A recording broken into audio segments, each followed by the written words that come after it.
All right, welcome to your Monday. It is a new work week, and what a wild hockey game it was last night. The Winnipeg Jets were less than 2 minutes away from golfing.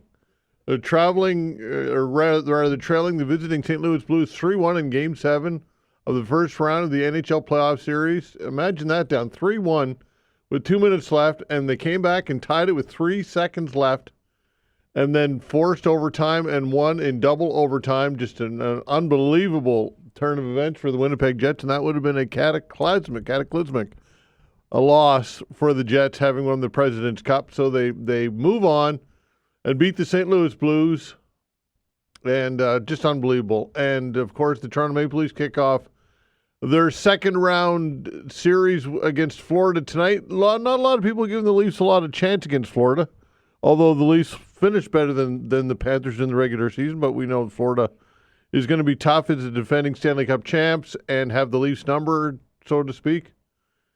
And we shall see how it goes, though. Perhaps some things that you can talk about when we open the phone lines in about an hour's time. Do you think that the Leafs have a chance against Florida?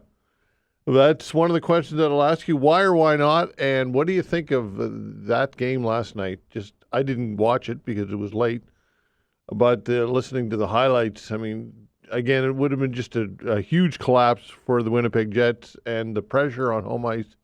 And to get it done, they move on to play the Dallas Stars, who are going to be tough. That series starts Wednesday. Lots of excitement going on, folks, in the world of sports. And the Halifax Thunderbirds lost Saturday night, unfortunately, to lose their opener of the best of three against, I believe it's Saskatchewan, in that National Lacrosse League game. But just jam-packed Scotiabank Centre and lots of excitement there, and they'll have to get it done on the road. They'll have to win 2 on the road. But we shall see. Anyway, I'd like to thank Vanessa Vandeness as well on the other side of the glass. The control board's doing a fine job as always. Lots and lots of things to talk about when we open the phone lines in about an hour's time, as mentioned. One of the things that perhaps you might want to talk about is I saw this story. Officers from the traffic unit caught a car on Burnside Expressway heading towards Sackville going 167 kilometers an hour in a 100-click zone. The 25-year-old man was ticketed for stunting a charge that is automatically laid when a vehicle is caught going more than 50 clicks over the speed limit. $2,400 fine, 6 points off his driving record. One of the questions that I'll ask you is, and we hear about this regularly, but do you think that people in HRM are driving too fast, and is the problem getting worse? And is enforcement or lack thereof an issue? And should we embrace technology to help crack down on speeding, like red light cameras? And also road rage. This is another thing that I want to ask you about. Have you experienced road rage? And why do you think this is going on, if in fact you have? And again, just some things that you can talk about as people get extremely frustrated out there on our roadways. And is road rage an incident? Have you experienced it? And again, back to the speed is a contributing factor to, I think, most of this stuff most of the time. What can be done regarding enforcement? Also, U.S. President Donald Trump added again, saying it is highly unlikely the United States would ever use military force to annex Canada, though he maintains he will continue to push to make this country the 51st state. He said these comments on an interview with Meet the Press, which aired last night. I think it's astounding that we're having the conversation that the President of the United States is using a term like highly unlikely.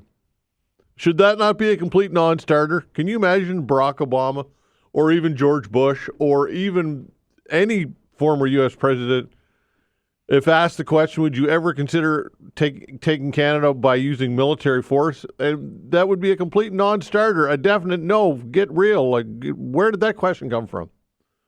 But that's the reality that we're living in today, that the president even entertains it and says, well, it's highly unlikely.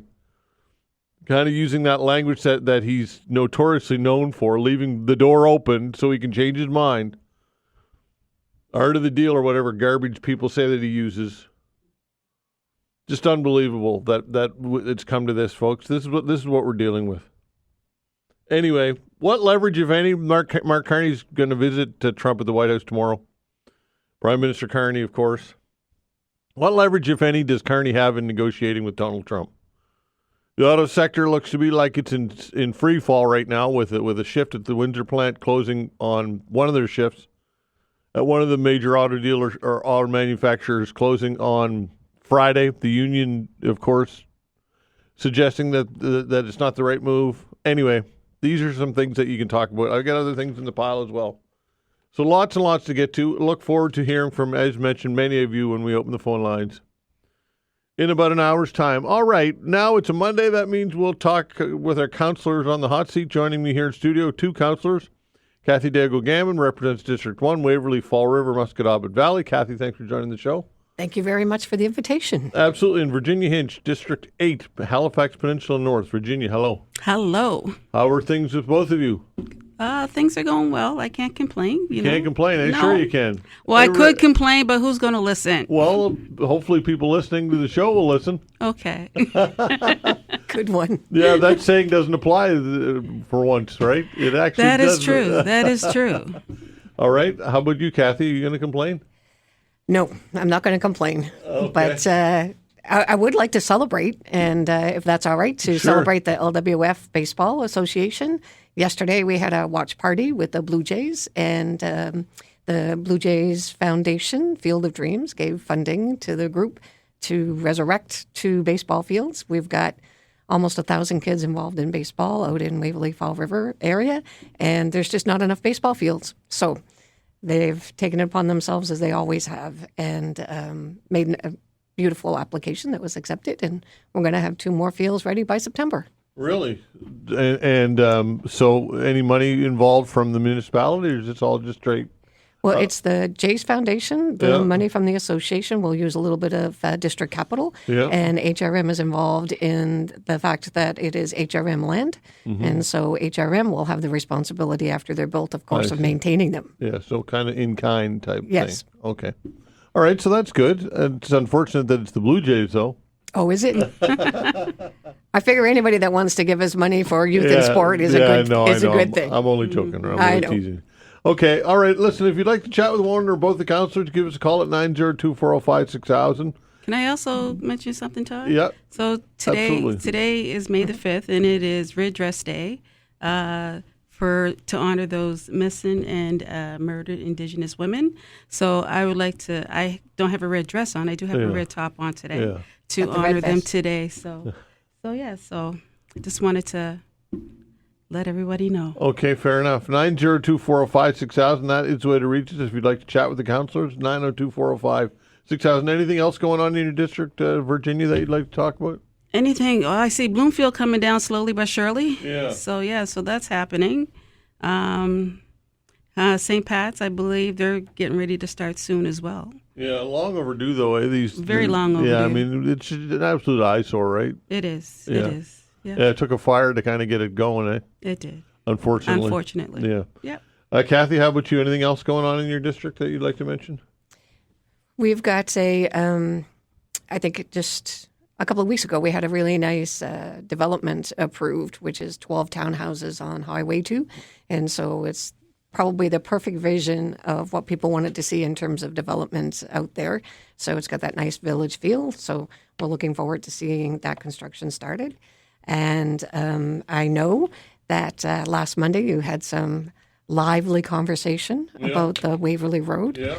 And so it's garnered a bit of attention and some emails and phone calls I've received about it. So okay, so for those who don't remember what happened or didn't listen, it was about Sean Cleary. And we were talking, kind of came out of nowhere, actually. So just to let everybody know what the conversation was about. I didn't listen to the show in the moment, but I did listen to it afterwards. Yeah. And so, the short version of the story, I believe, is that, people are very concerned about the condition of the Waverley Road, how people use it, whether they use it in a vehicle or on a bicycle or on a motorcycle or as a pedestrian.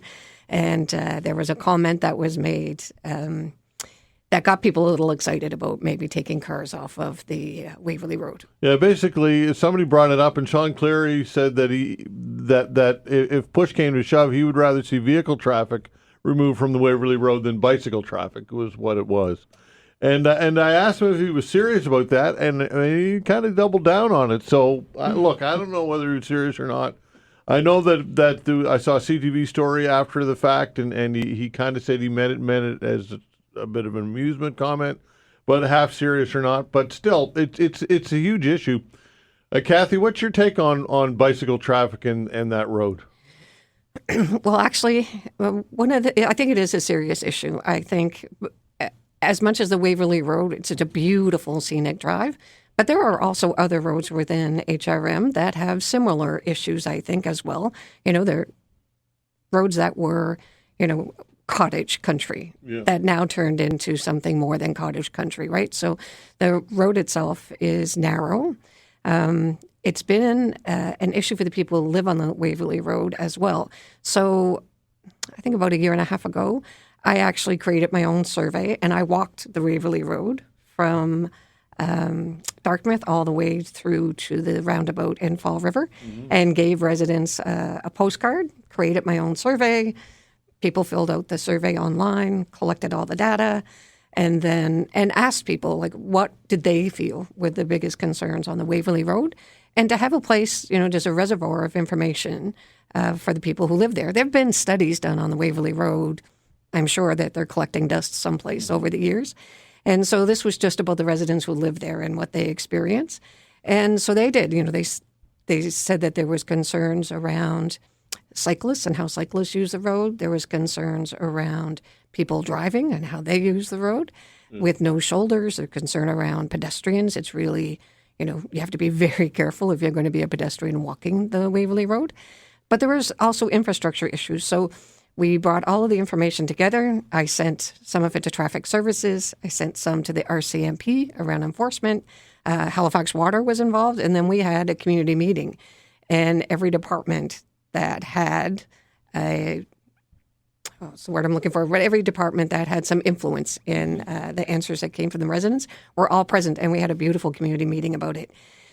One of the small things that came out of that was, and it was mentioned last week, is that the Waverley Road was a single yellow line. Right. And in Nova Scotia, you can pass on a single yellow line. Okay.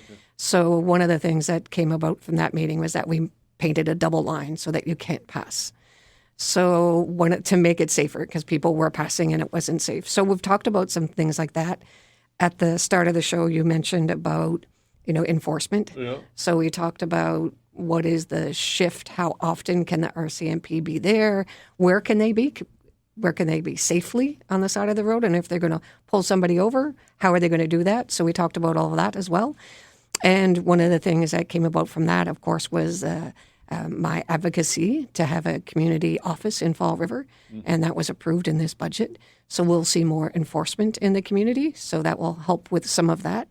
So the no passing, the enforcement, we've looked at a couple of places where is there an opportunity to do a bit of a paved shoulder so cyclists, if there is, more than 10 in a line and there's traffic behind them, that they might be able to pull over so that the traffic can get by more safely. And it'd be safer for the people on the bicycle as well as safer for drivers. So we're still looking at things that we can do to make it safe, but, you can't cut into a hill on people's property, and we can't infill the lake. Yeah. So we can't make the road wider, so we have to figure out what is it that's within our purview. What can we do to make it as safe as possible? Well, beyond that, what are there issues, or what can be done? If you can't make the road wider, I don't know what can be done.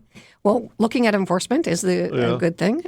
We talked about red light cameras. Yeah. Talked about photo radar. Yeah, right? Yeah. So we're waiting on that. The province has approved the legislation, but not yet the regulations. So hopefully when that comes out, if they're looking for a pilot, then the people in the Waverley Road are ready.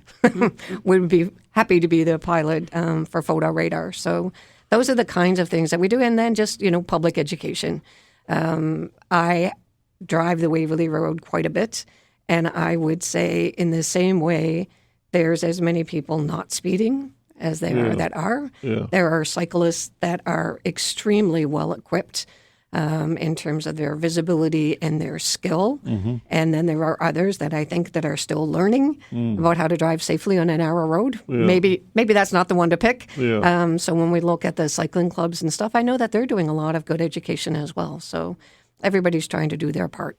Okay, fair enough. 902-405-6000. Give us a call if you'd like to chat with one or two or both the councillors. Again, 902-405-6000. What are your thoughts on the Waverley Road and bicycling on the Waverley Road? Again, lots of talk last week about it. Cathy here to perhaps address the answers with this being in her district. Or if you've got questions about anything happening in District 8 or anything else in HRM, give us a buzz at 902-405-6000. We'll be back. All right, continuing with our councillors, we have Cathy Deagle Gammon, District 1, Waverley, Fall River, Musquodoboit Valley, and Virginia Hinch here in studio, District 8, Halifax Peninsula North. If you'd like to chat with one or both the councillors, give us a call at 902-405-6000. Again, 902-405-6000. So, Cathy, as far as you're concerned, there's no way that we will be removing vehicle traffic from the Waverley Road to make way for bicyclists. Is that true? I do not think we'll move. I know that we will not remove vehicle traffic from the Waverley Road. Yeah, that's right. Sorry. That's so great. All right, 902-405-6000. Pipe dream. Yeah, it's a pipe dream. There you go.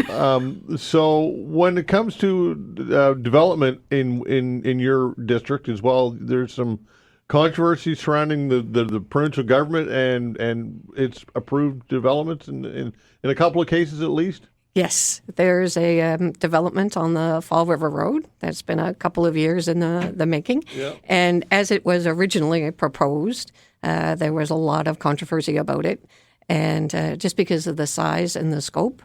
And as the years have come on, I guess a year and a half now maybe, the developer has made some changes to that. And those changes seem to be more acceptable to the community in that the size has been reduced a bit. Mm-hmm. There'll be a much needed long-term care facility on this site, which the province will run and operate.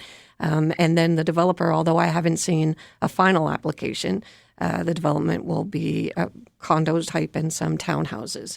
Originally, as it was proposed, there was no townhouses, and so that's a difference. There's another difference in that they were going to pump treated effluent into Lake Thomas, and that now is not going to happen, according to the developers, which is fabulous. Yeah. And so they will treat their septic on site. And so the size, the scope, and the septic were really the biggest issues for the community on that development. Now, mind you, we also are a community that has no transit. So it's going to be a car-centric. And so if you're looking at possibly up to 400 more cars on the Fall River Road, dumping into a set of lights. That has been rather controversial, and those lights at the Fall River Road and Highway 2 and Sobeys do need to be replaced. So that's a big issue. The other development that had some controversy and is now a special planning area, as was the first one I spoke with, is at the top of Ingram Drive. And so it is the dead end at a subdivision that's all single residential units. The issue for the community there, again, was 3 apartment buildings, no transit, no sidewalks, no infrastructure, and a big concern for the community. But, also for, as a councillor, I'm thinking it's also a concern for the people that are going to live there, right? And so people in the apartment are going to say, it's not safe. The roads are wide. There's no sidewalks. We have no transit. The schools are overcrowded. There's no doctors. Yeah. So you're still going to have all of those angst issues when you build without the infrastructure in place. So why? So is it irresponsible for the province to approve these developments then with all these factors still at play? I would dare say that it seems like a long list. Well, I guess I don't want to say that it's irresponsible, but I'm sure that in approving them without acknowledging the concerns of the community and without trying to find some solutions that can make it more palatable, I think that that's the part that I find a bit irresponsible. Yeah. Before I go to the phones, Virginia, what about yourself? What are your thoughts on the provincial government and kind of overstepping? And I'll use the language. You don't need to. It's boundaries. Being the new councillor, one of the new councillors, I'm still trying to understand my role and learn my role and everything. Yeah. You don't want to get in trouble on the I'm Todd trying Dino show. not Is that to what get you're in saying? trouble, Todd. You don't want me to lead you down the wrong path. You're ready to do that. All right, let's go to the phones. 902-405-6000. Let's see if EFO can get you into the wrong path. EFO, hello. Hey, how you doing? I'm doing well, you? I am fantastic. Okay, yes, I am ready to get them on the wrong path. Okay. Okay, so I am just wondering, I'm trying to get some advice on how they think I should proceed on a situation. I believe the Halifax Police comes under the under the city. Yes. So I have a strange situation in that my car was stolen, and I called the police, and the police are assisting the people that stole my car to get away with stealing my car, which makes no sense. And I reported it to one of the supervisors because that shouldn't be happening. And I seem to be getting a runaround. They suggested that the person who has my stolen property told me that they can't register my car without my papers. So they offered me $500 to get my papers, as opposed to returning my stolen property. And the police are trying to advise me to take the deal because the person says they know how to dispose of cars. So to me, this makes no sense. I was just wondering, how do we deal with this urgent matter? And also, how do we not have police trying to assist people who are trying to steal cars? I told you it was going to be trouble. That is trouble. Yeah. Okay, Virginia, what's your take on that?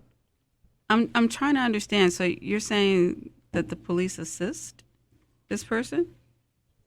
I called to report it, and the police told me that they've advised the person of how they can register the car without coming to see me. That they will sign a form for the person so that they can go register the car without my authorization, even though the car is stolen. And you reported it stolen? I reported it stolen. Yes, so I'm just confused. I thought that they would help me to get my property back, not assist the person in trying to get my car. And nobody at the police seems to be taking this seriously on my end. So, well, I'm sorry that nobody is taking you seriously, but you have to advocate on your behalf. You have to advocate for yourself with regards to somebody stealing your property. So I'm wondering if there's something else that's happening in this situation. So I'm not too sure with how to direct you with that, because again, if it's stolen property, it's stolen property. Yes, you see, I'll just give you a short version of it because I know there's other people calling in.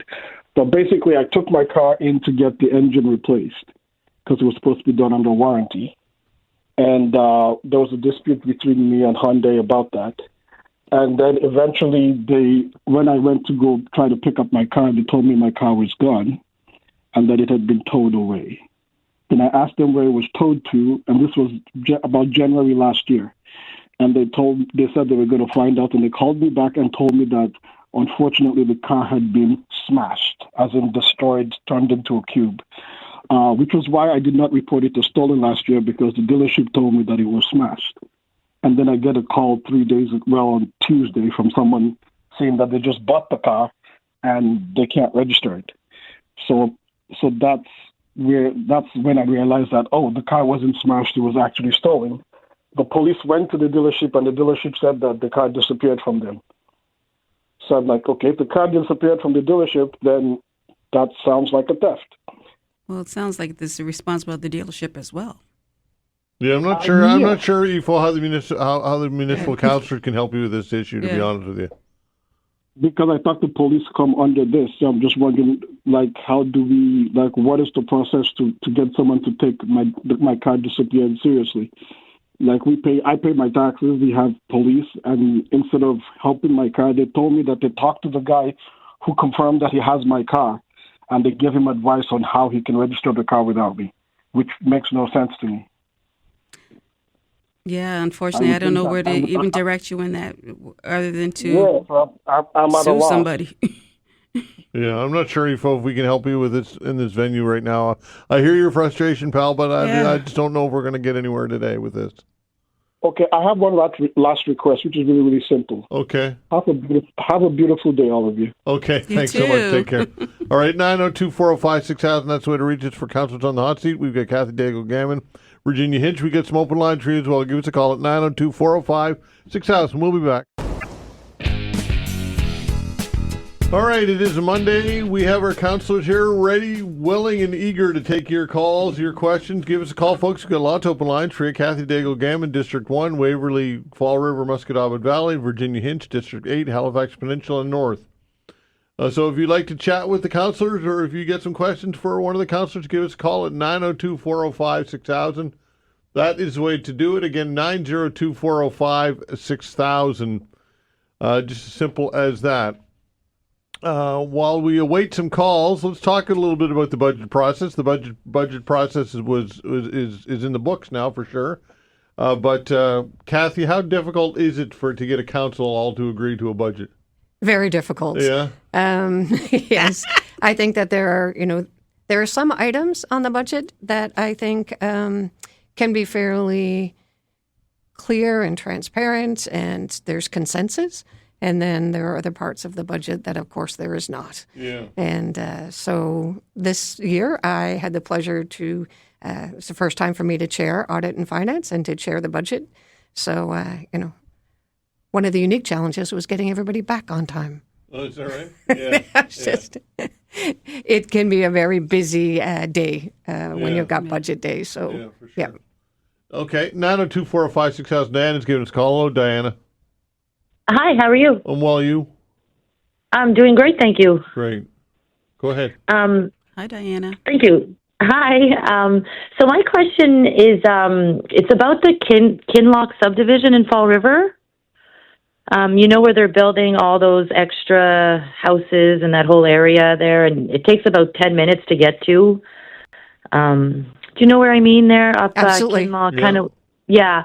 Yep. So we live up down in that area, and I mean, it already takes a good 10 minutes to get out of there. And I walk my dogs. There's no sidewalks. There's no shoulders. And these trucks, the big cement trucks, I don't know, stone slingers, they're coming in like every minute. I mean, you can count them. They're constantly driving. And that's not the problem. That's fine. We get it. There's a subdivision being built. However, they're flying. And I mean, they're full.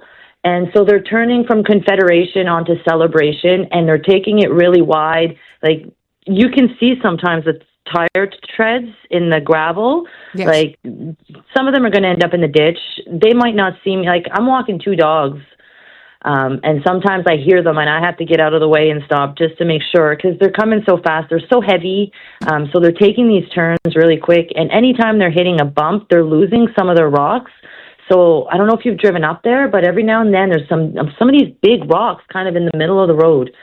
So I just have concerns. Again, it's fine that they're driving throughout the day.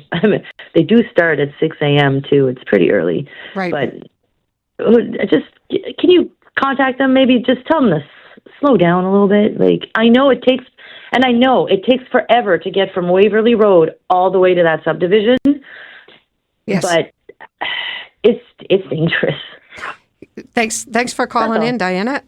Yes, there's absolutely, we can, you can call it into 311 as well, and then it will go straight into the supervisor, and then they will call the company, and it will also go to the permitting department, because there is an agreement, right, that the trucks have to follow in terms of the work that they're doing up there.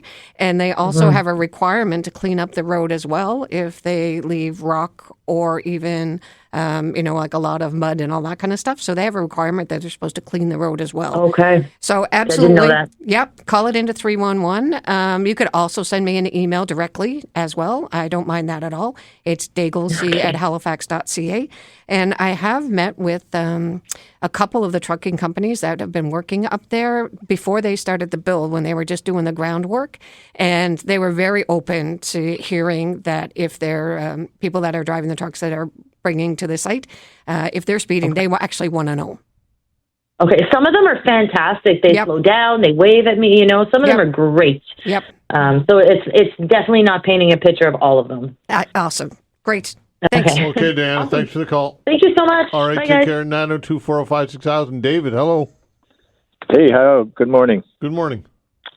Just listening to your conversation from the lady represents the area for a Waverley Road. Cathy Deagle Gammon. My parents live on Waverley Road, and as she's aware, and we're aware, that road is built a long time ago. No way to upgrade it.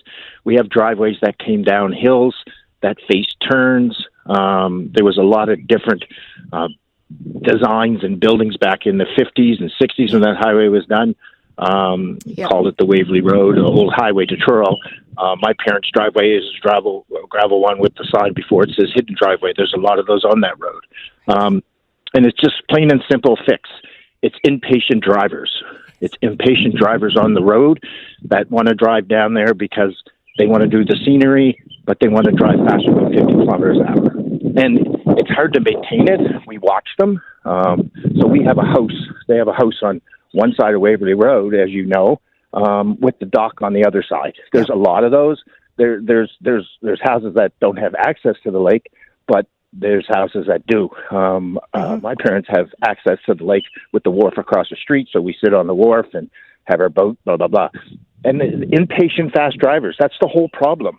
And yes, there's bicycles on there because it's a calm road that the bicyclers and motorcycles can use. Yep. But they're starting to get pushed off the road.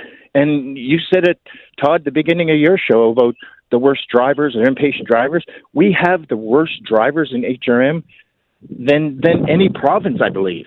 They're impatient, they speed, they drive faster than 50 on that road. You cannot maintain that road with any kind of police force. The RCMP down in Silverside sits on the parking lot once in a while. That's the only big space on the whole road, as you know.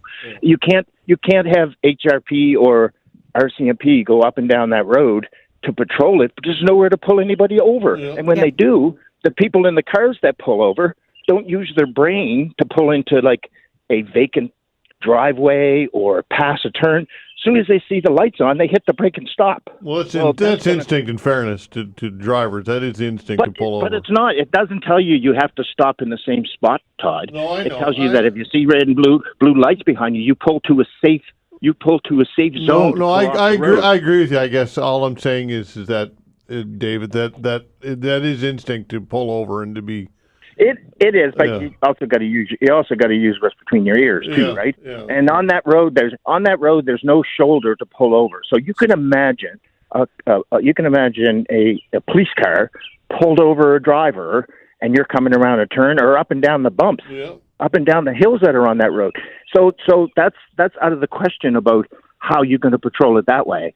I think what that has to happen is that drivers have to slow down and stop using that road as somewhere where they can speed, go up and down the bumps, laugh and giggle and go on with nowhere to go. My parents live on that road. A lot of friends live on that road. We use that road to get to our house. We do not use that road to go for a Sunday drive, and a lot of people do. So I guess finally here, listening to what kind of meetings and what kind of things that you're going to come up with, you're limited to what you can do. It's true. You're limited to what you can do there. You can't make a double line. It's impossible to make a double line. It's not going to make any sense because the double line for non-passing reflects to the single line that's there. But what you have to do is try to figure out a way to limit cars on that road. Only, couriers or service vehicles or oil trucks, because we're even looking at crossing the road to access our property on the dock, on the lakeside, and you got to be very careful crossing the road. Okay, David, listen, while I have you on the line, let me let Cathy respond to it because she's kind of here visually responding to some of the things you said, so I wanted to give you a chance to do so. Yeah. Go ahead.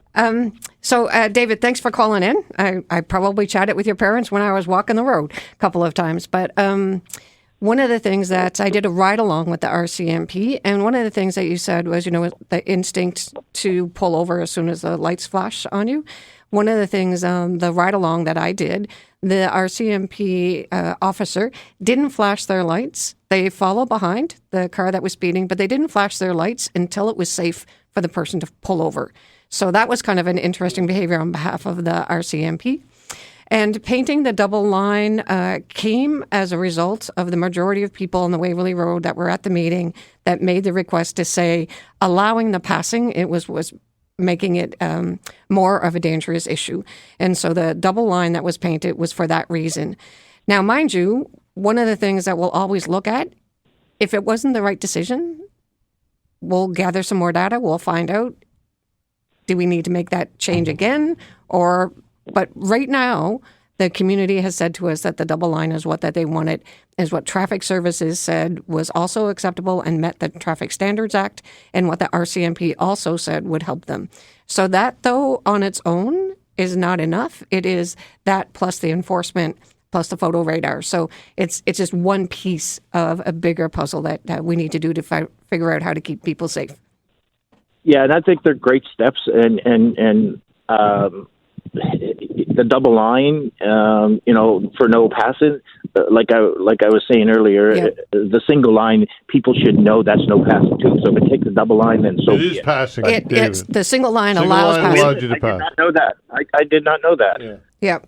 I did not know that a single yellow line you could pass. So so the double line would work great. Yep. But I in closing here, I just think that a lot of us parents, our parents and people that use that and live on there, cross that road to have access to the lake. Yes. A lot of those houses, as you know, knocking on doors and having the meeting, a lot of people cross that road, park their cars on the lakeside, so on and so forth, and it's getting dangerous compared to in the past. Parents lived there for a long time, is because of the amount of traffic, the amount of people that are going there just for the freedom of flying up and down the road, and that's it. Yep. And that road was never meant for that. Exactly. You're right. Okay, David, thanks for the call. Thank you. All right, take care. 902-405-6000. But again, a lot of this is enforcement, Cathy, because if you have restricted vehicles and signage, or I don't know how you'd even get that message out. Well, actually, that I'm glad you mentioned that. That's something that I forgot to say, because compliance has been out on the road quite a bit, because it's not a truck route. Right. They're not supposed to be trucks on the Waverley Road unless it's by special permit, and it would be if somebody is building, right? So it's a short-term kind of thing. Mm-hmm. So we do have signs on the Waverley Road that say no trucks. No truck route, and there's actually a gentleman who lives off of the Waverley Road who works in compliance, and I've been with him in his truck and seen him stop people on the Waverley Road and say, "Don't you know that this is not a truck route?" Yeah. So we've got compliance on the job as well. It is, and the thing is, it is a beautiful Sunday drive. Unfortunately, it's right? lovely, yeah. and for some young people, it's kind of a a rite of passage to drive along the Waverley Road. So that's right. Okay, 902-405-6000. We'll be back with our councillors. All right, talking with our councillors, 902-405-6000. That is the way to reach us. Jim's giving us a call. Hello, Jim. Good morning, Todd. How are you? I'm well. You? Good, thanks. My comments will be directed toward, I believe, Councillor Hinch. Yep. District 8. Sure. Yep. Yeah. I'm sure the councillor is familiar with John's Lunch on Almond Street and the complaints that have come in from customers like myself and others about how they constructed Almond Street and put these little portable cement barriers in front of his restaurant, which has been there for an eternity, quite popular, small business. And, we're trying to help John out. I know they had a meeting. I couldn't attend it, and I guess it wasn't well attended, unfortunately, at that night. But I'm wondering if Councillor Hinch has any comments about, I suggest that perhaps they could even put a loading zone in front of John's place and remove those little cement barriers so the deliveries can get there no problem. That's one of his big issues. Would you have any comments on that? Virginia? Thank you for the question. Yes, actually, I believe John's son was there at my open house that was held at the library. That was low attendance for sure, because there was a debate that night as well. So Unfortunately, it is what it is. So I plan on trying to help John's Lunch the best way I possibly can. Great idea to have a loading zone there, so I will take that and see what we can do with that as well.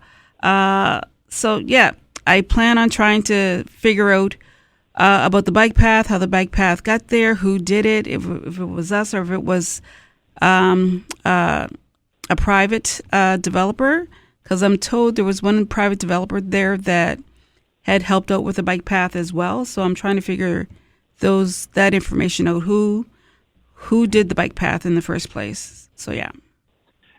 Yeah, that's great. Thanks, Councillor. I think the loading zone, from my own experience as a police officer over the years for small business, would be a real improvement, because at least you can still maintain the bike lane to some extent, but at least the loading zone, would help John with his business. So Exactly. Thanks very much for your attention. I appreciate it. Okay, Jim. Thanks for the call, pal. Take care. 902-405-6000. Kristen, hello. Hi. Hi there. Go ahead. It's just a question for the councillor. What are the rules for the Airbnb in that area, in her area? I'm just going to hang up and listen, if that's okay. Okay. Either one of you wanted to address it first, or? Virginia, do you want to? I'm still trying to figure out or understand about the Airbnb processes and how they work in our areas. It has come across my plate a few times with regards to people looking for permits and things like that and what they need to do. So I am still learning and still trying to understand. So I wouldn't really want to talk out of terms with regards to the rules and regulations with the Airbnbs. On the HRM website, Christian, you'll see, if you just go on our website, type in Airbnb, you'll see exactly all of the rules for HRM. There is also some provincial rules as well. Right now, we're getting a supplementary report because the current state is sort of the same for across all of HRM, and we feel that rural and suburban need some attention and some revisions to meet a rural and suburban area. So that supplementary report we should be getting in the fall. In the fall, I think actually late summer, early fall is when we should be getting the supplementary report. Is the area specifically that you're looking at She's not on the line anymore. She's not there. Okay, Yeah. sorry. She did leave. Okay, fair enough. she's talking All right. about my area, So though. look for a supplementary report. Yes. Or okay, 902-405-6000. Gary, hello. Hi, how you doing? I'm doing well. Good. This is for Cathy. I just went by that 50-acre gravel pit this morning there on the Fall River Road. I thought I heard you say earlier something about some changes coming to the planning and Yes. what they're going to be doing there now. Did you mention condos and things? Yes, Gary, yeah. So there's... So what exactly is the change then? The condo? And is it going to be a seniors complex like they originally proposed? Yes. So they're saying that it's going to be seniors living. So that's like either an apartment or a condo style. The addition, the change will be some townhouses. And yes, there is a long-term care facility that will be run by the province. And the other change is how they're going to treat the septic. Septic will be treated on site. Yeah, I did hear that part. So is it going to be a seniors place where there's going to be a minimum age or no? I'm sorry, what was that? There's going to be a what? Is it going to be where there's going to be? Sorry, I got a cold. So is it going to be a minimum age as a seniors place, or is it going to be for anybody who wants to go in there? Well, the developer has said that it would be designed for 55 age and up. Now, whether or not that they would exclude anyone based on age, that I don't know. But Gary, if you watch the HRM website, as soon as their application to HRM is complete, there will be a web page that will be specifically on that site, and so we'll learn everything about it there. Okay. Thanks a lot, then. You're okay, welcome. Thanks for the call. Take care. Let's get one more in. Chris, hello. Good day, people. Look, just a minute ago, I heard one of the councillors mention about the bike lane in front of the restaurant up there on Almond Street, and I frequent that restaurant quite a lot as well, and it's a real pain in the ass for them, deliveries and everything else, so you should do something about it. But did I hear right that may be an issue that a private developer built the bike lane? That's what I heard. Yes, that's what you heard. So I'm trying to figure out if it was the developer that actually built the bike lane or if it was the city. Well, who has the jurisdiction of saying where bike lanes go and where they don't? Because it certainly sure as hell shouldn't be a private developer. True, but I was told I was told this was part of when he was developing his buildings. This is what. Yeah, but you're talking about the Richmond Yards, right? Yes, I am.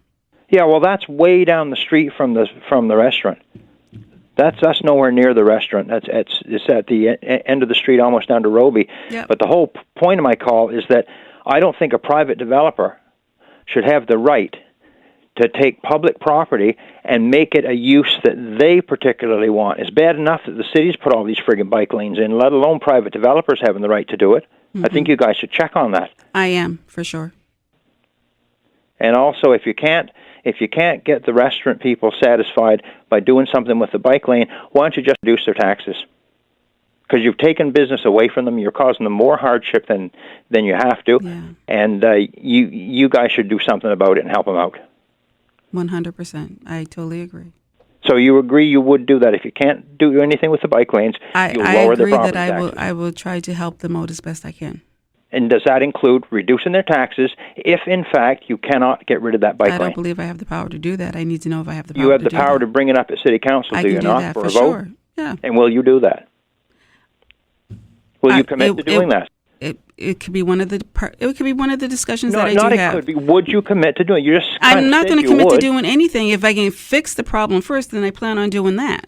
Right, but what I'm saying, if you can't fix that problem, will you commit to bringing it up at council to reduce that man's property taxes or his business occupancy taxes, whatever, to help compensate him for what he's lost? That's all I'm asking. Simply, yes, we'll do. Well, if that's possible, then I will do that. Okay, so it is. I'm out of time. I'm out of time. If it's possible. Thank you, Todd. Thanks for the call. 902-405-6000. Councillors, thank you so much. Kathy, thanks for coming in. We appreciate it. Thank you so much. All right, Virginia, thanks for coming in. We appreciate it. All right. That's Cathy Deagle Gammon. That's Virginia Hinch. Give us a call. We have an open line for you. Open lines, 902-405-6000. Your calls when we come back. Thanks.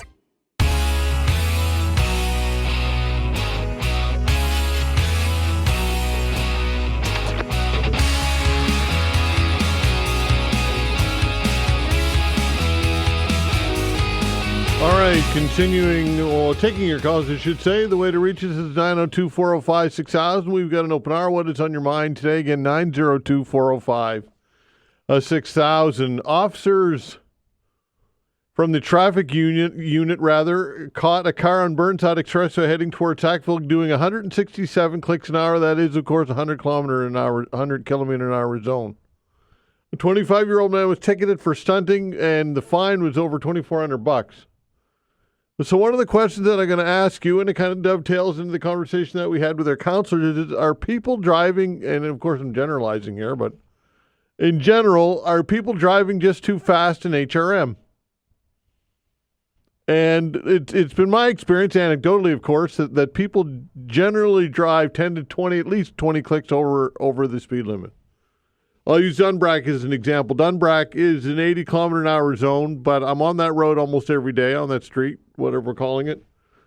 And the flow of traffic is usually 80, 90, 95, 100 anyway, and sometimes you see cars exceeding 100 clicks on Dunbrack. That's just one example. But I hear repeatedly from people over and over that people are driving simply too fast in HRM.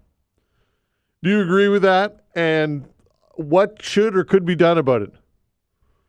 Enforcement is an issue. It's a challenge because human resources, obviously, without technology like photo radar and red light cameras, are an issue. So to step up enforcement, do you think it's high time that the province allows the municipality, because when all is said and done, the provincial government has to give its blessing to the municipality to use photo radar. But do you think that council and the city should be doing more to make this happen, and the province should get on board with it and get it done? Because are people simply driving too fast in HRM? That is one of the questions that I'm throwing out there for you to respond to. and also road rage. I hear a lot of stories and I get a lot of emails from people, and including this morning, some people who sent me some emails about road rage incidents that they've been a victim of. How much of this goes on, and what qualifies or constitutes road rage? I would say flipping somebody the bird, is that road rage? I don't know, maybe it is. What are your thoughts on road rage in HRM in Halifax? Has this been something that you have been impacted by? So speed, drivers, bad drivers, road rage. These are things that I'm going to ask you about, or that I'm asking you about on this Monday morning. Also, Mark Carney, Prime Minister Mark Carney, heading to Washington tomorrow to talk to Donald Trump in the White House. Lord knows what's going to come of that. You just don't know with Trump. That's the thing with him. You just never know. The unpredictability factor is massive. In an interview that aired yesterday, I should say, Donald Trump said it is highly unlikely the United States would ever use military force to annex Canada. Though he maintains he will continue to push to make Canada the 51st state. It's hard to believe that the President of the United States would even entertain the idea of annexing Canada, but saying that it's highly unlikely that military force would be used to me, is egregious. Can you imagine George Bush, Sr. or Jr., or Barack Obama, or Clinton, or any president of the United States ever not completely shutting that question, just immediately shutting it down with an emphatic no? To say that it's highly unlikely kind of leaves the door open to perhaps, and that is scary stuff in my opinion. So what are your thoughts on Prime Minister Mark Carney, and what type of leverage do you think that he has, or Canada has, in negotiating with Donald Trump in the United States, whatever type of trade deal that they're trying to get done? What do you think is going to come of this meeting tomorrow between Carney and Trump? Are you optimistic that Mark Carney will figure out a way to somehow charm Donald Trump? Is that what the expectation is? What real leverage do we have? Because when you're dealing with Donald Trump, leverage is a moving target, because he might not even recognize what the reality of the situation is. Talking about a trade deficit, and the language that he uses on tariffs is oftentimes completely inaccurate, in my opinion. So there's that. Also, hundreds of people rallied at the Alberta legislature to support separation from Canada, with many in the crowd waving Alberta flags and even a few displaying the U.S. stars and stripes. Last week, Danielle Smith, the premier of the province, proposed legislation that would lower the bar for holding a referendum. While Smith told reporters she won't presuppose what questions Albertans might bring to a ballot, the move would make it easier for citizens to call for a vote to secede from Canada. So how realistic or not is Alberta separation, and what might it mean for the rest of Canada? So those are just some things that I have on my mind today. What's on your mind? The way to reach us is 902-405-6000. Again, 902-405-6000. Dave, hello. Hi, how you doing? I'm well, you? I'm doing well, thanks. I was hoping to talk to Councillor Deagle Gammon, but I guess I missed that boat. But I'll just throw in a comment on people driving too fast. I just recently moved to the start of Waverley Road, just off Waverley Road, kind of near the Montebello intersection, up the hill from the Micmac Tavern. Yeah. And the entrance to Shuby Park is Locks Road, and people drive on there like they got some serious business in that dog park. My family is 5-minute walk down that road, and we've taken a walk down the other end, which is 15 minutes around, because there's a blind curve. It's like 300 meters, and the people whipping around that blind curve, it's kind of a narrow road. It's a crazy sort of spot.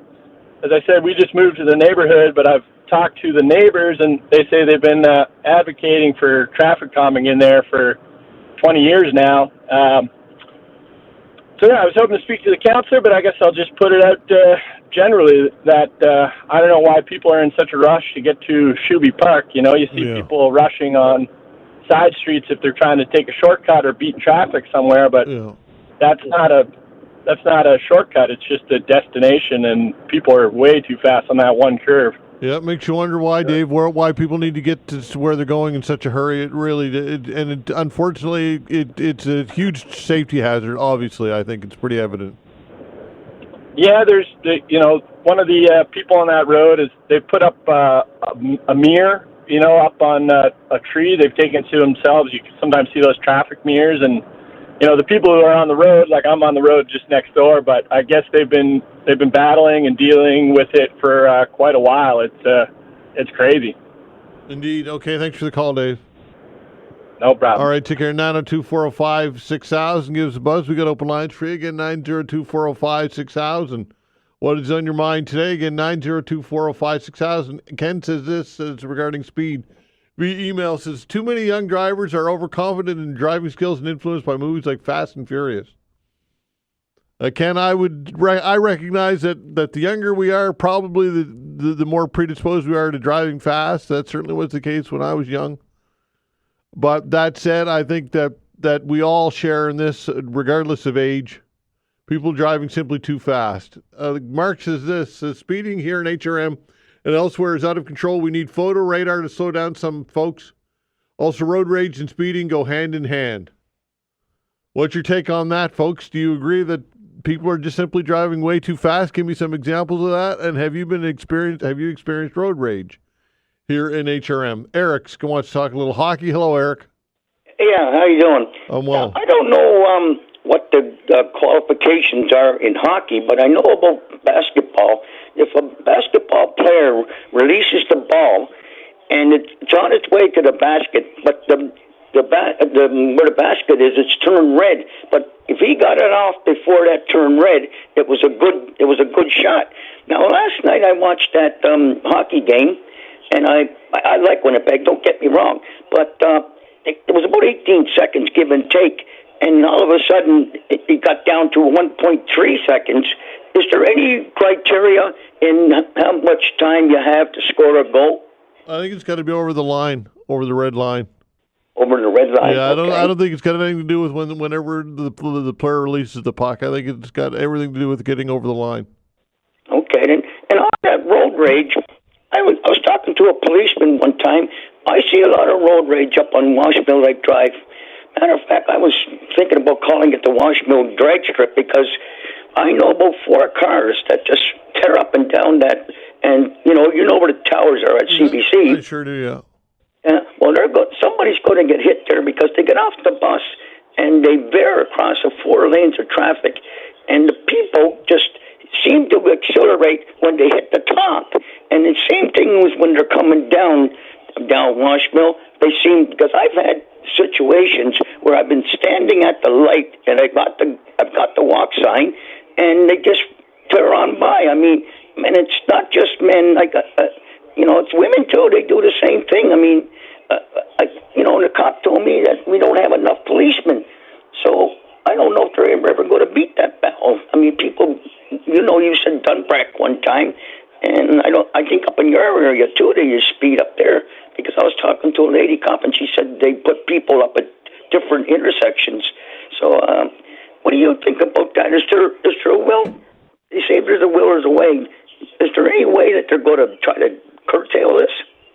Well, again, enforcement to me is the only answer, and I don't know how you the challenge is resources, right? Because council will say and police will say that I don't know how much an average police officer makes in HRM, but it's well over $100,000, and some would suggest that that's not a good use of resources when they could be doing other things. Hence, photo radar, to me, I think could be employed, but I'm not sure what the answers are. But if people don't think that there's a penalty to be paid, or if there's not a potential cost to be paid, I don't know that people are going to slow down on their own, Eric. That's my take on it. Yeah, and that guy going down to Washington tomorrow, you know yourself that you followed this Trump guy for a long time, as well as everybody else did. I don't think he's going to change his mind, because He changes in midstream. Like 1 minute he's going down, and the next minute he turns around and goes back up. I mean, I wish Carney a lot of luck, but I don't know if he's going to have any, luck with that man. He's just like the weather. You wait 10 minutes, and if you don't like it. Yeah, the unpredictability factor is definitely there, Eric. Thanks for the call, pal. Take care. Okay, 902-405-6000. We got open lines for you folks. Give us a call again, 902-405-6000. We'll continue with your calls when we come back. Facts.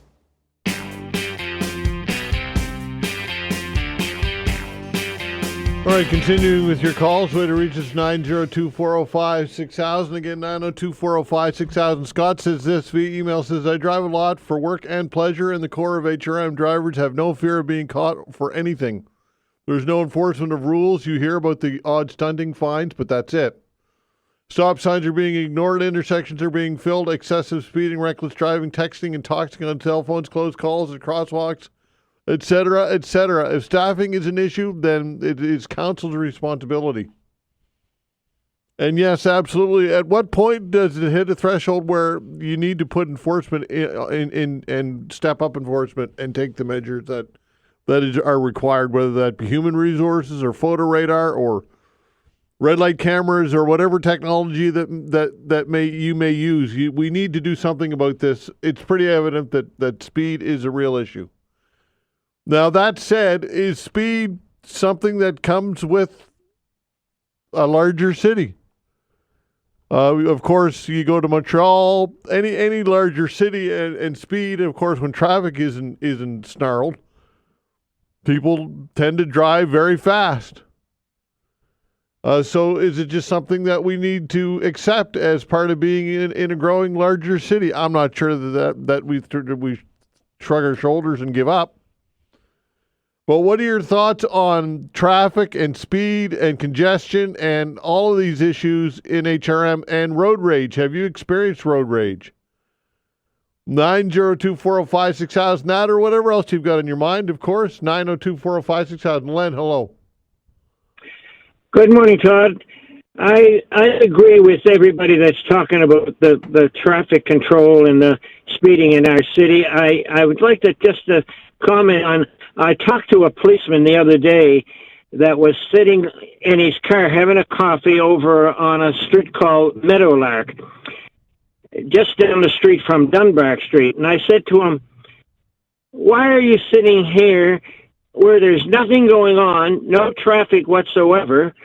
Why aren't you up on Dunbar where they're speeding like hell on that street there and not stopping at stop signs and everything? Sorry, Len, you cut out. Are you still there? Okay, we lost Len. Right now. Oh, sorry, we cut out. Finish that up. You hear me now? Yes, go ahead. You were saying you were talking about Dunbrack. Why isn't there enforcement on Dunbrack? Well, because the speeding that's done on Dunbrack is unreal. Yeah, it is. It's like. And I said to him, "Why aren't you up there?" He said, "We don't have enough men to go up there." And I was told to come to this street and watch if anybody is not stopping at stop signs. I said, "There's nobody here. It's a quiet time of the day." Yeah. That's what he gave me. That's the comment he gave to me. We don't have enough people to do it. It sounds frustrating for sure, Len. Thanks for the call. Take care. Okay. Okay, 902-405-6000. Bill's giving us a buzz. Hello, Bill. How you doing, Todd? Well, you? Not too bad. I would say what's going to have to happen is we're going to have to put some pretty stiff fines on these speeders. They're all over the place. They're not just Dunbrack Street. And then if you kind of go to normal speed, the ones behind, they're always blowing the horn or going on. I go the old days style of driving.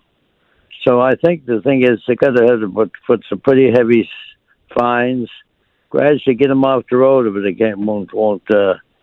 won't do their thing what they're supposed to. I don't know. What do you think, Todd? Well, enforcement is only going to be the only deterrent is if there's a consequence for your action, right? Because, Bill, if people don't think there's a consequence and they can drive whatever speed limit they want or speed they want, then the problem's not going to go away in its own, I would say. And I don't see any other option other than enforcement as a way to deter it.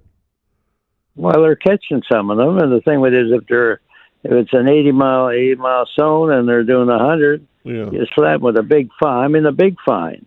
Yeah. Something that they're going to make them come up and think. I mean, there's no other way, really. No, there's no other way. There's no other way. People aren't going to start to have some epiphany and start slowing down. It's not going to happen. Well, Todd, appreciate it. Okay, Hang Bill. in. Okay, take care, pal. Thank you. All right, take care. 902-405-6000. That's the way to reach us. Give us a buzz. What is on your mind today? 902-405-6000. The open hour continues when we come back. Facts.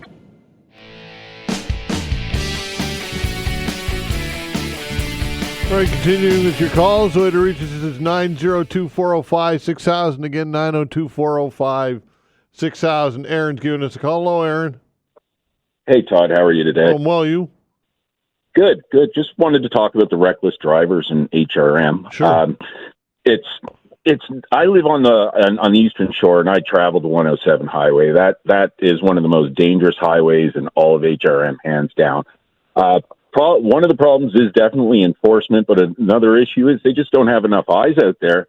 And I was wondering if possibly the police would ever consider having a pilot program where they maybe hand out 5,000 cameras with radar in them and actually have the speed that you're doing, one in the back, one in the front, and just hand it out to the people who are some of the most frequent drivers around here, like cab drivers and stuff like that, have some kind of system where they could just go and hook up to a Wi-Fi and send videos of reckless drivers to the police so the police can actually go and talk to these people and maybe get rid of some of the worst offenders out there.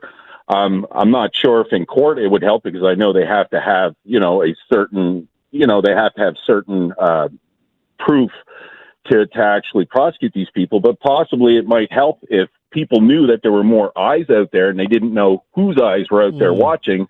They might be more inclined to not do some of the more reckless stuff they're doing. And if it works, maybe they could increase the pilot program and it would pay for itself with the tickets they would be handing out because that would obviously there would be a torrent of videos that would start coming in. But I don't know. It's very dangerous out there. And it's not just the people speeding. It's just sometimes just careless drivers. And I understand people make mistakes. I'm not a perfect driver either. I'm sure very few people are, but it'd be nice to get some of the worst offenders off of those streets. Yeah, for sure. I mean, when you mentioned it, the first thing that entered my mind was admissibility in court as far as evidence goes. I don't know. Yeah. Maybe it would be, Aaron, but maybe it's an idea worth pursuing. I'm not sure, but definitely something's going to be done. I think we both agree with that, right? Definitely. Yeah. Okay. Thanks, pal. And just one other thing I wanted to say. My heart goes out to those two kids that are lost in Pictou right now, and just hoping they find those two children. Yeah, and certainly the family involved. Absolutely. Well said. Yeah. Okay. Thank you. Thanks, buddy. Take care. Okay, bye. All right. 902-405-6000. Let's talk to David. Hi, David. Hey. Hi, Todd. Hi. Thanks for having me on. Sure. Photo radar. I've been driving for over 40 years in Canada, never got a speeding ticket. Then I had the privilege of going to Switzerland and living in Switzerland for 2 years where they have photo radar. I got nailed twice, but I strongly support photo radar, but with a catch. As you know, some people oppose it because they see it as a government cash grab. What you can do is just tell drivers transparently, warning with signs on the road, you're under photo radar. And also have some proper de-acceleration zones. I got because the de-acceleration zone from one speed zone to the next is only about 300 to 400 meters. Yeah, that's true. And I went down and they smoked me. So I would suggest that they're trying to catch you there with a bit of a cash grab, but you can address that, People say, it's a government cash grab, but it's not if you tell everybody it's going on and it's transparent, right? That's the one thing. And then road rage. Again, I got some road rage in front of me one time, and the guy pulled up in front of me, and my experience is you don't have to roll down your window, and I stupidly did a half an inch of that. That's true. And I reported it to the police, and they were great. They said, we'll file it, try to get the license number, but I didn't have my phone up, and I didn't have a webcam. But photo radar is fine. If they see it as a government cash grab, then you can do it fairly. and openly. And then with all the personnel problems, I think it's great because it shows up in the mail. You get a nasty fine, but it's, it is what it is.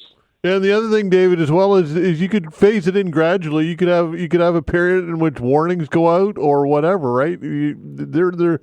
I think that public safety and the betterment of society overrides those who are crying cash grab, in my opinion, on this one. Yeah, I agree with you. And even when you bring it in, keep the signs up. I remember, I'm old enough, in the 1960s on the highways in Ontario, they'd say you're under airplane radar when they had the hash marks. They had that. I'm pretty sure I've seen that signage here. No, they used to have airplane monitoring here in Nova Scotia as well. I can remember that as a kid. Yeah, and the red light, I guess you're saying videos at red lights to get evidence on crashes. That's a great idea, too. Yeah. Okay, David, thanks for the call. Thank you for your time. All right, take care. 902-405-6000. Look, would it be a cash grab? I don't know if that's a fair I think that it would be a great deterrent. And photo radar, look, in Ontario, it's been implemented for as long as I can remember driving on the 401 back in my early 20s. I didn't live there, but visited there a number of times, drove up there, and this is nothing new, folks. There's always reasons to say why we can't do things, but at some point you have to say the reasons that you should outweigh the reasons why you don't or can't. And public safety is a huge issue, and I don't know what else is going to slow people down. If anything, 902-405-6000. George, hello. Yes, hello, Todd. This incident, I'm not saying it wasn't my fault, but I just like to make some people aware of what happened. Okay. This happened about 1 week after the bridge tolls were gone. I was driving across the McDonald Bridge from Halifax to Dartmouth. I've been driving across the bridges for at least 40 years with not one incident ever. As a matter of fact, I don't even remember seeing any police on the bridge, whether they were or they weren't. I don't remember seeing them. But all of a sudden I'm driving, I'm almost to the Dartmouth side, and there's a bridge police behind me, commissioner. And just following me, I guess, or being behind me, I was in the left lane. When I got to almost off the bridge, she put her lights on. I guess maybe they do that because they don't want to stop you on the bridge. But anyway, she wrote me a ticket for speeding, which I couldn't believe. I've always thought I was following traffic. I didn't think I was in any rush to have to go faster than anybody else. Yeah. 72 in a 50-kilometer zone, $297. Wow. I said to myself right away, is this because now they got rid of the bridge tolls? They're not getting money from people. Maybe now they're going to start writing more tickets to people on the bridge to make money. Anyways, about a week later, I went over the McKay Bridge. I noticed the speed limit there is 70.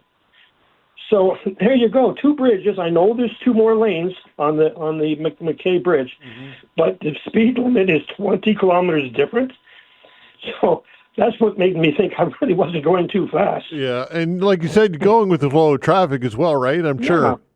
Yeah. I even when she was coming onto the bridge, from the curve from down on Barrington. When I went past, I noticed she was there, but I wasn't, thinking that I'm doing any faster than anybody else. I'm not saying her radar was wrong. I'm going to go to court for it at the end of the month, but I just thought that's a cash grab. But $297 for someone going over the limit. I mean, like I thought, I really didn't think I was doing anything different than anybody else.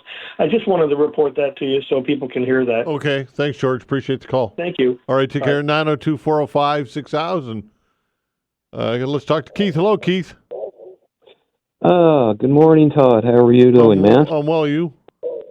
Good. I haven't spoke to you in months, and congratulations on the wedding, by the way. Thank you. Appreciate that.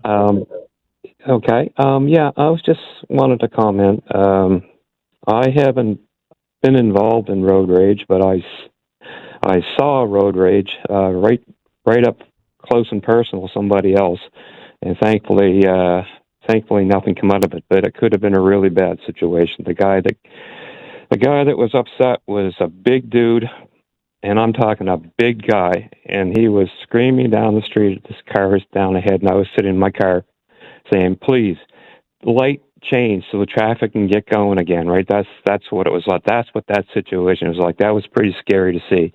And then the other thing I just noticed about the speeding, and I notice I'm not a perfect driver, but I notice I use my turn signals.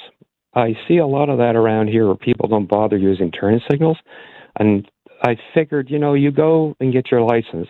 While you're taking your exam, do you not have to use your turn signals? So that kind of absolutely. puzzling. Yeah, I agree. I agree with you on that. It seems to be, for whatever reason, notorious HRM drivers for not using signals. I don't know why. Well, I mean, you can get in an accident. Yeah. Right? Somebody pulls in front of you and you're not expecting it, and you run into them. Yeah, I use turn signals, or Keith, just by. It's after a while. It's just it's muscle memory. Even if there's no vehicles around me, I'll use a signal. Well, that's what you're supposed to do by law. Yeah. And the other thing was the stunting. This is my opinion that I agree with your caller there, Bill Mont, about increasing the fines. So if you were to double those fines, and instead of taking points off the driver's license, take their license for 6 months. Yep. And actually, they can't drive. So if you rely on your car to get to work, mm-hmm. and you don't have your car because you can't drive, that's going to affect you in a big way. That means maybe you can't get your rent paid, can't pay your mortgage, you can't do this, you can't do that. And I just like to close with this meeting. It's a different topic, but if you don't mind. Sure. I'd just like to give my humble opinion on the meeting tomorrow with Trump and Prime Minister Carney. Yeah. I liken that as a sheep going into a lion's den. And maybe that's over dramatic, but that's what I look at, because with one wrong thing or one thing being said that doesn't sit well with Trump, things can go sideways. Absolutely. They did with Volodymyr and Zelensky. Look how that turned out. Yeah. So I really hope that Carney is going to be measured but firm.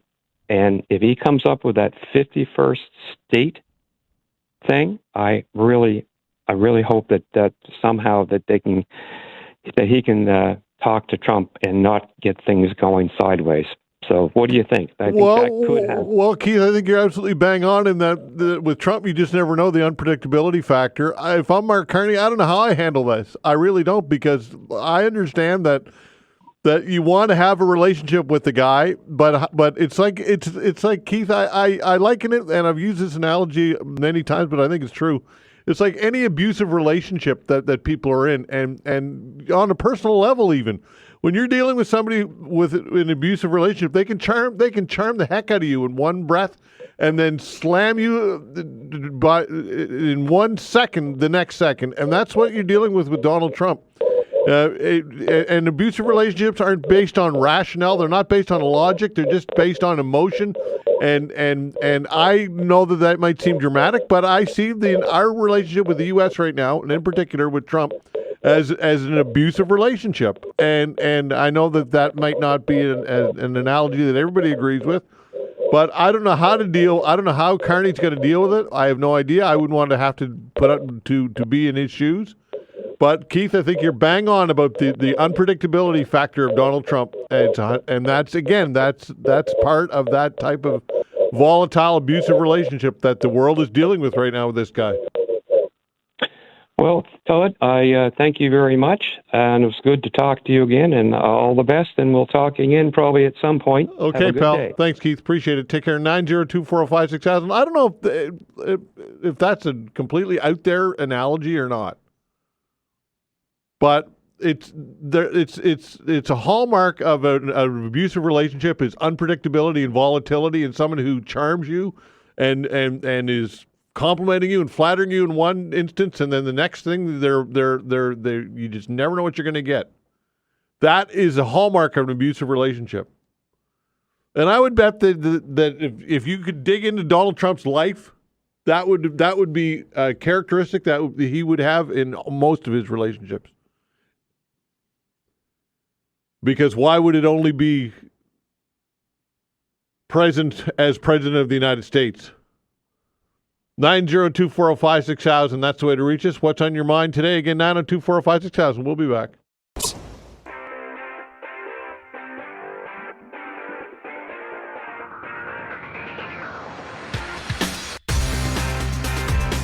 All right, taking your calls. The way to reach us, 902-405-6000. Again, 902-405-6000. What is on your mind today? Rob, hello.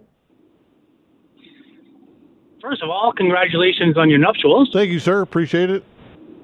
Yeah. I did this photo radar and Waverley Road issue. I mean, I was working, for the OPP during the photo radar days, and one comment about photo radar, it's site specific in that, drivers know when it's coming, it's advertised, they slow down, no more photo radar, it's up to the person. Now, the Waverley is a road that is not designed for high vehicle traffic, not designed for, bicyclists and vehicles on the road at the same time.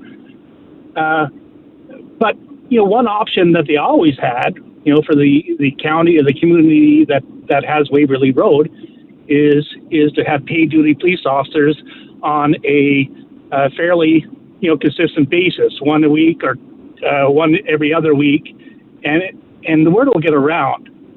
So, that's an option that's always there. But I don't think photo radar, or that one gentleman that he had this elaborate operation to identify and send messages to the police. The resources are not there. Yeah. No, it's just one more comment there. Sorry. Yeah. Sure. We have communities that have higher drug problems. We have communities that have porch pirate issues, mischief, a whole lot of things that every community wants resources. And sure, we'd love, policing would love to give it to everybody. But it's a pragmatic thing. We don't have it. We have less sometimes than the year before. So it's very difficult, and the solutions are not all that obvious all the time. No, Rob, I agree with you 100%. It's easy to say just to throw more enforcement at it. That all said, though, things do get to a point, Rob, where when it comes to public safety, where I don't know why.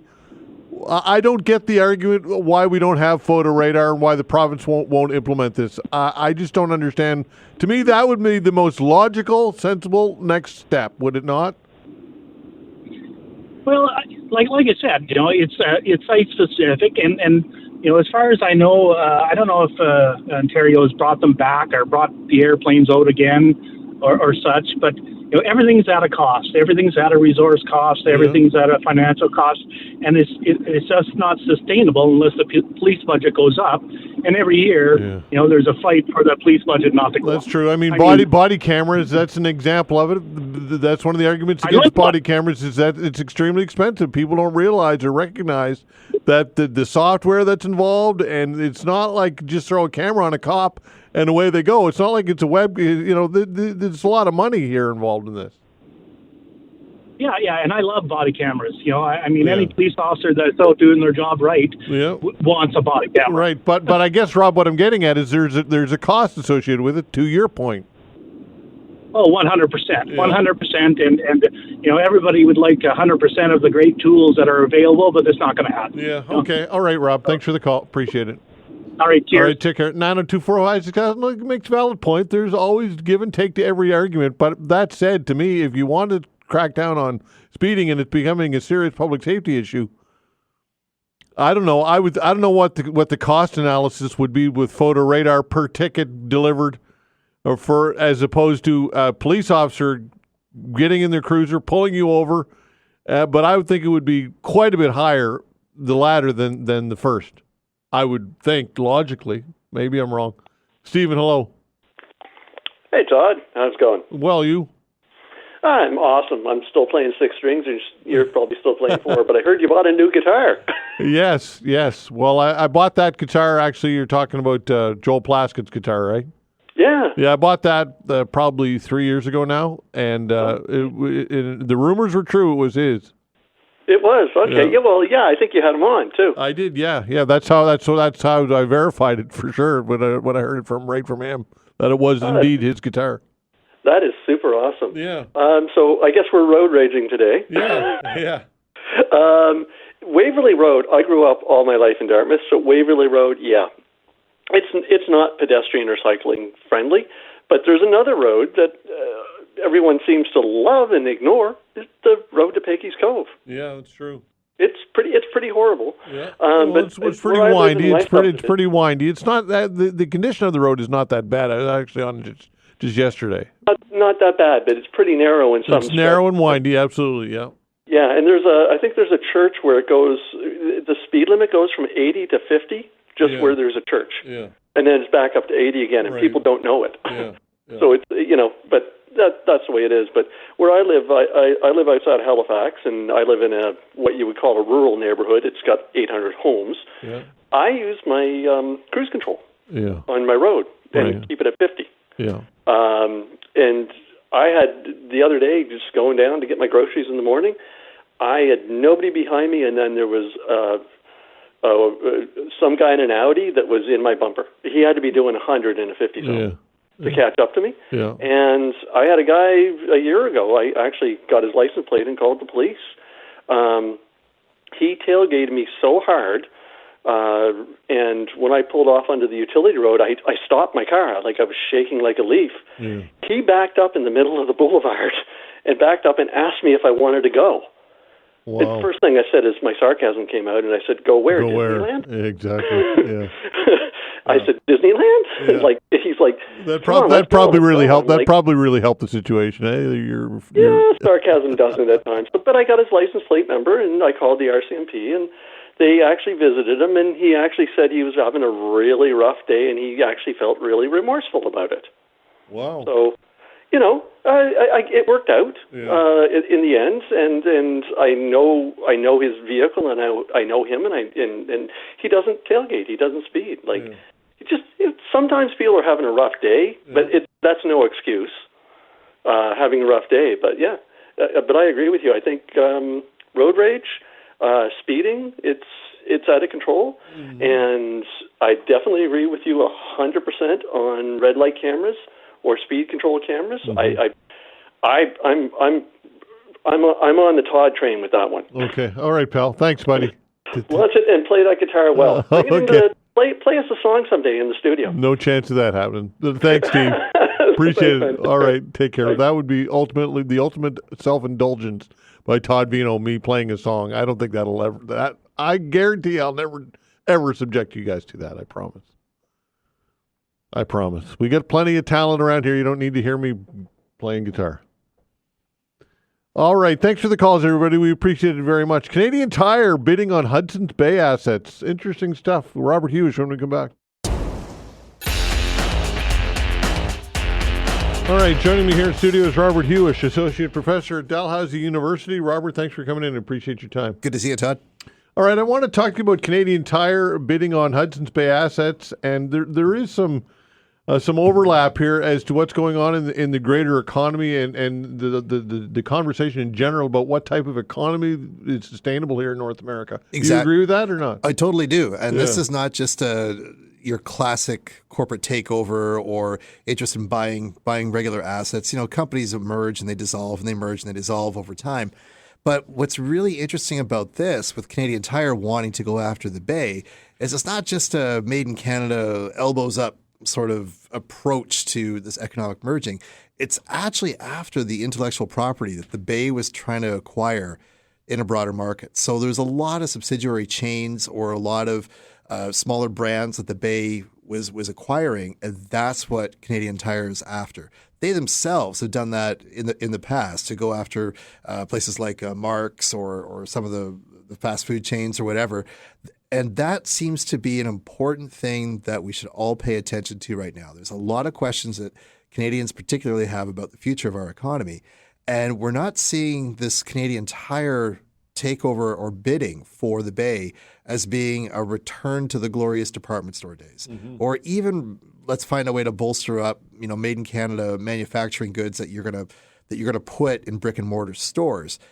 there's likely the bigger value here is that intellectual property of certain products, of certain goods, of certain services, maybe even financial models that certainly the Bay's previous American partners failed to understand. And really, Todd, I think what's important about this is a lot of economists and some politicians are talking about 2025 being this cusp of a new industrial revolutionary era where things like intellectual property and designing of products and goods is going to be the most important factor rather than just brick and mortar shops going forward.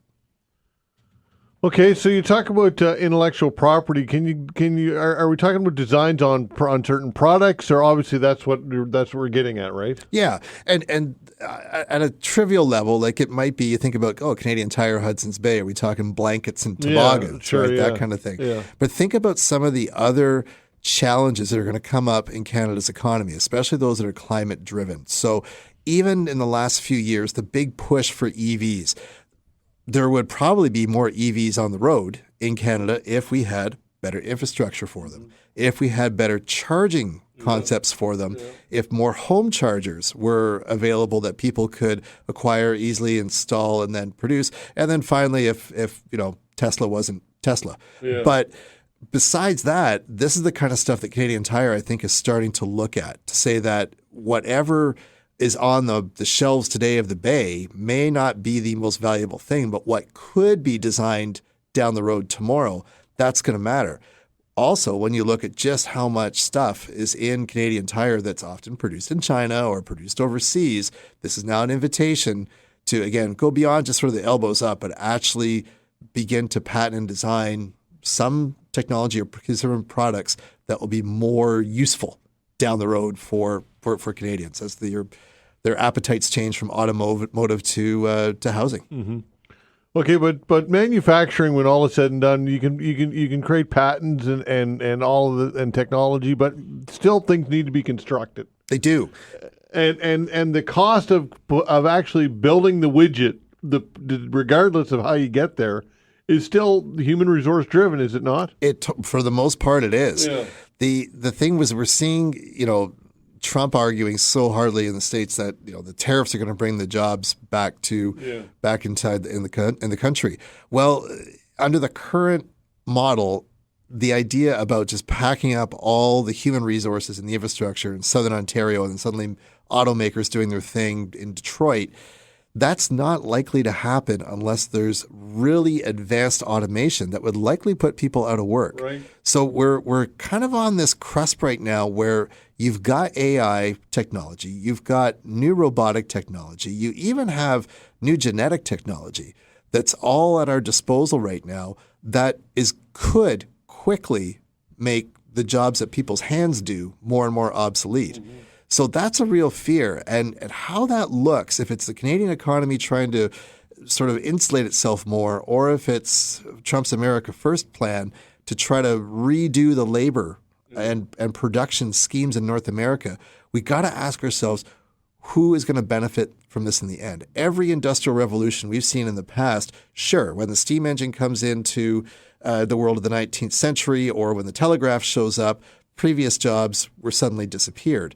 But when those technologies came in, often the scores of wealth went to the robber barons. Right. So when we see these sort of discussions happening in Canada, we got to ask ourselves, can we find a way to make sure that if technology is changing, that labor doesn't just get cut out, that people still have livelihoods and that the profits just don't go to only an elite few, I would think. Okay, so why is Canadian Tire better positioned than Hudson's Bay? Like how do these trajectories of these companies differ? Well, Hudson's Bay, of course, has got the historic, nostalgic 1,000 years old or whatever the hell it is. 300 or so. They sort of had some tough spots with owning really, really prime real estate in all the major Canadian cities. Yeah. So they were the ones that built the shopping malls in the 60s, and the famous Bay department store in downtown Montreal is just the most prime real estate in that whole province. So you got a lot of expenses going on there. Also, the way that the Bay was sort of changing its gears was still kind of in that department store fashion. Do you need shoes and belts and underpants? Well, Amazon can really get you home through a lot of that. And it's easier for people to acquire those resources, so those goods, without having to go to these centralized downtown locations. So the thing that Canadian Tire has sort of gotten ahead on in two ways is that it's wickedly easy to order online. It'll either come to your door or you can pick it up. Their marketing is more towards things that you're going to need in your home. Now, often a lot of those goods might not last only a few years, but where they're sort of positioning themselves is to acquire more made-in-Canada goods and also made-in-Canada patents. I mean, if it's design of garden hoses or EV chargers, I think that's the appetite that they're going to go for here. And if we start to see more policies come out, be it in Ottawa or even provincial levels, that allow that innovation to flourish, they might have made the right bet here. I would think also Canadian Tires are standalones, and they've got their service, their garage that's got to be a cash cow, I would think. Right? Exactly. With the tires and the oil changes and the repairs. Absolutely. Yeah. And ask yourself, any Canadian, any major city, what's easier to get to? The Bay or Canadian Tire? If you break down and you're in a city and you don't know where to go, Canadian Tire. That's right. You're not going to get the Hudson's Bay canoe. It's not going to help you. So I would think that alone would, and feeding that's a huge plus, right? Absolutely. Yeah. And the convenience that they've brought in is something that should be noted. But also just look geographically of where you see the Canadian Tires park themselves up. They're they're over in Bears Lake. You see them over in Dartmouth Crossing. Spryfield, Yeah. right? And there's opportunity there to acquire other spaces and commercial spaces around them and sort of acquire them. It's in some cases where in Ontario you'll see Canadian Tire basically own the whole block of all the businesses within there. Either they're affiliated some way or there's that kind of association. So it's really changed. They've been able to adapt, Todd, I guess, basically to the changing geography of what we've seen in Canada over the last 30 years. And it seems that now they're kind of coming to terms with there might be more stuff that is through delivery and through non brick and mortar stores, where the Bay just sort of lost track. And I think the American owners of the Bay definitely lost track on that. Okay, I want to shift gears with you before I run out of time and ask you about this high-level, high-stakes meeting with Mark Carney and Donald Trump tomorrow. What realistically can we expect anything tangibly out of this thing, or is this just simply a feel them out type meeting? Yeah, it's high risk in many ways, because we see that Donald Trump has done well to sort of berate world leaders who visit him in the White House. That's a nice way of putting it, berating. Berating, yeah, right. So you've seen the eye rolls from Italy's prime minister and that famous detente with Volodymyr Zelensky. So the thing that we see coming up to this is that Trump is still popping off about the 51st state nonsense. Yeah. And he's also using kinder language towards Prime Minister Mark Carney. So I think there is a appetite for Trump to dialogue with Carney. I believe that Trump is also, with his on-again, off-again tariffs, his advisors are saying, well, if you are going to cause massive impacts in Detroit. You're going to cause all these sorts of issues if you really keep these auto tariffs ground in. The thing is that Carney's coming to this very well armed in two ways. First off, he gets the sense that there is a shifting stand within North America's economy, that just this technology revolution we're talking about is going to impact Canada as much as it is the U.S. And I think his goal is to try to shore up that support to make sure that Canadian industry and Canadian development and education and technology, all of that maintains a protective stance so we can go forward. With Trump, you're seeing more just kind of following what Elon Musk's lead is right now. And there's no guarantee that some of the changes he's proposing is going to do anything to decrease that wealth gap that you see in the United States. It's something shocking, Todd. Like, of all the counties that voted for Trump, I think their contribution to the U.S. gross domestic product is like 20%, 22%. Mm-hmm. So you've got that. But the big thing is, will these guys be able to basically keep up their public demeanors, right? Trump's going to keep going about 51st state.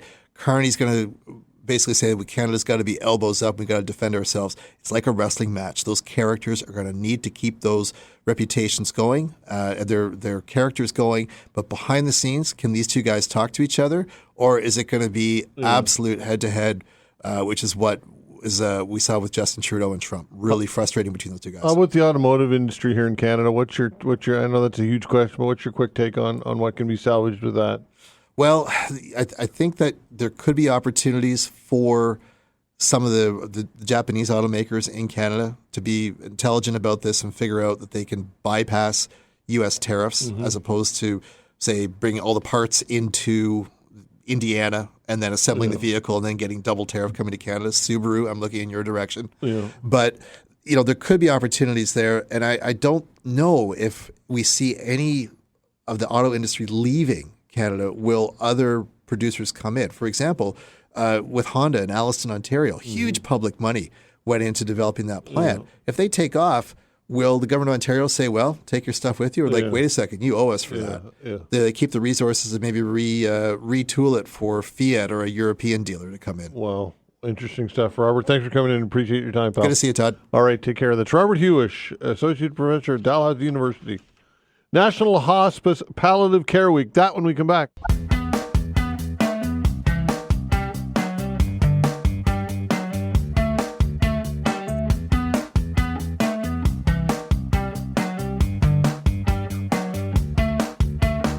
All right, it's National Hospice Palliative Care Week. Dr. David Henderson joins me to talk with this medical lead for Palliative Care Network at Nova Scotia Health. Doctor, thanks for joining the show. We appreciate your valuable time, of course. Well, thanks you for having me. All right, so for those who don't know what palliative care is all about, I'm sure that most people do, but just give everybody an overview of what's done with palliative care. You're right. I think a lot more people in the country know the name, but not everybody knows truly what it's all about and has a good understanding of it. So really, very, very briefly, it's about focusing on quality living when we're dying of some condition that is going to end our life, whether that's a cancer or other chronic conditions, including some of the lung disease, heart disease, liver disease, and so on. We really kind of frame it in Nova Scotia as a support system where you have teams around the province, specialists in palliative medicine in all of the old districts. So every place there's a regional hospital, we've got specialty teams based over there that are intended to work with our primary care folks and our other specialists to really help people with their symptoms, whether they be physical symptoms, but also psychosocial, spiritual, practical issues. We just can be that other layer of support that helps with all of those pieces to help the person have as best quality of life as they can for as long as they can. Okay, and I suppose like anything, resources are always a challenge. Oh, everything's, human resources in every area of every field right now is a challenge, but, healthcare is certainly a prominent one because when you don't have it, you really feel it hard for those that are in need.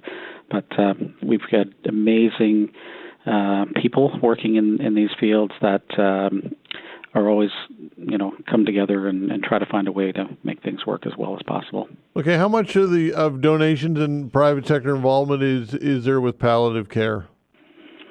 Well, our formal palliative care systems are through Nova Scotia Health, so that's all covered. And with a lot of the care that happens with the patients that we're involved with, there's lots of resources available through continuing care through the health system as well too, where we see a lot of the donations come from the public are to things like palliative care units within hospitals, where they help provide things that we can make a better environment for patients when they're in hospital. And then also those foundations have been able to help fund some other special needs that we've needed for people in the community. And then we have many hospices around the province. We only have 3 hospices that have residential beds, Halifax and Kentville and Sydney. So that's a newer thing in Nova Scotia. And they provide care for people.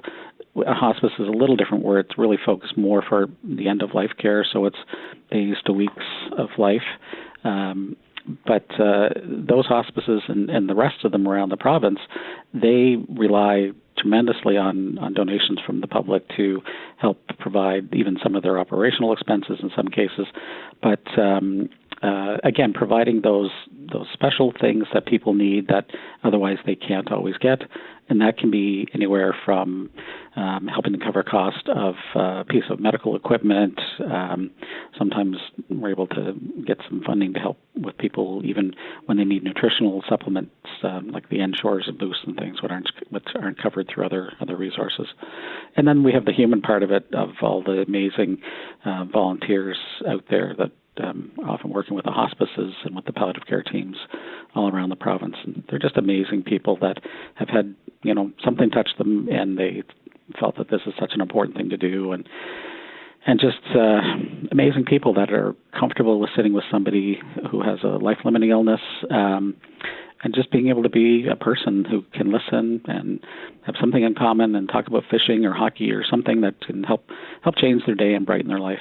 That's amazing. Yeah, I was going to ask you about the volunteer aspect to it, so I'm glad that you get into that. I would think that probably people, to your point, who have been impacted by this and have seen a loved one and the care that they received, I would think that would be a huge motivating factor for people who want to volunteer. Not to say that you need to go through that experience to volunteer in hospice or palliative care, but I imagine that's a big component of it.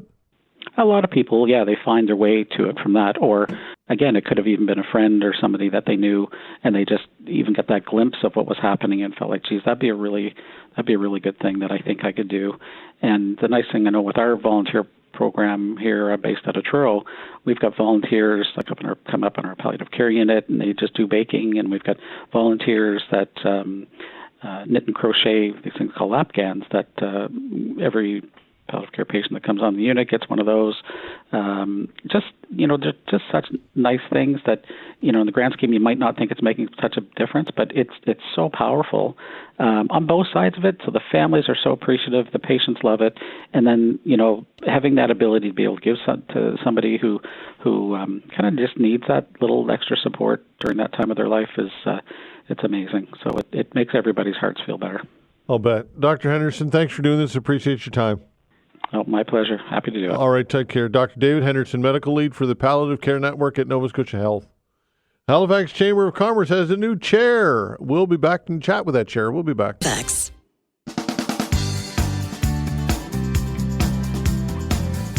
Right, the Halifax Chamber of Commerce has a new chair of the board. Joining me to talk about all of this is indeed that person, Joanne Bernard, Halifax Chamber of Commerce chair of the board.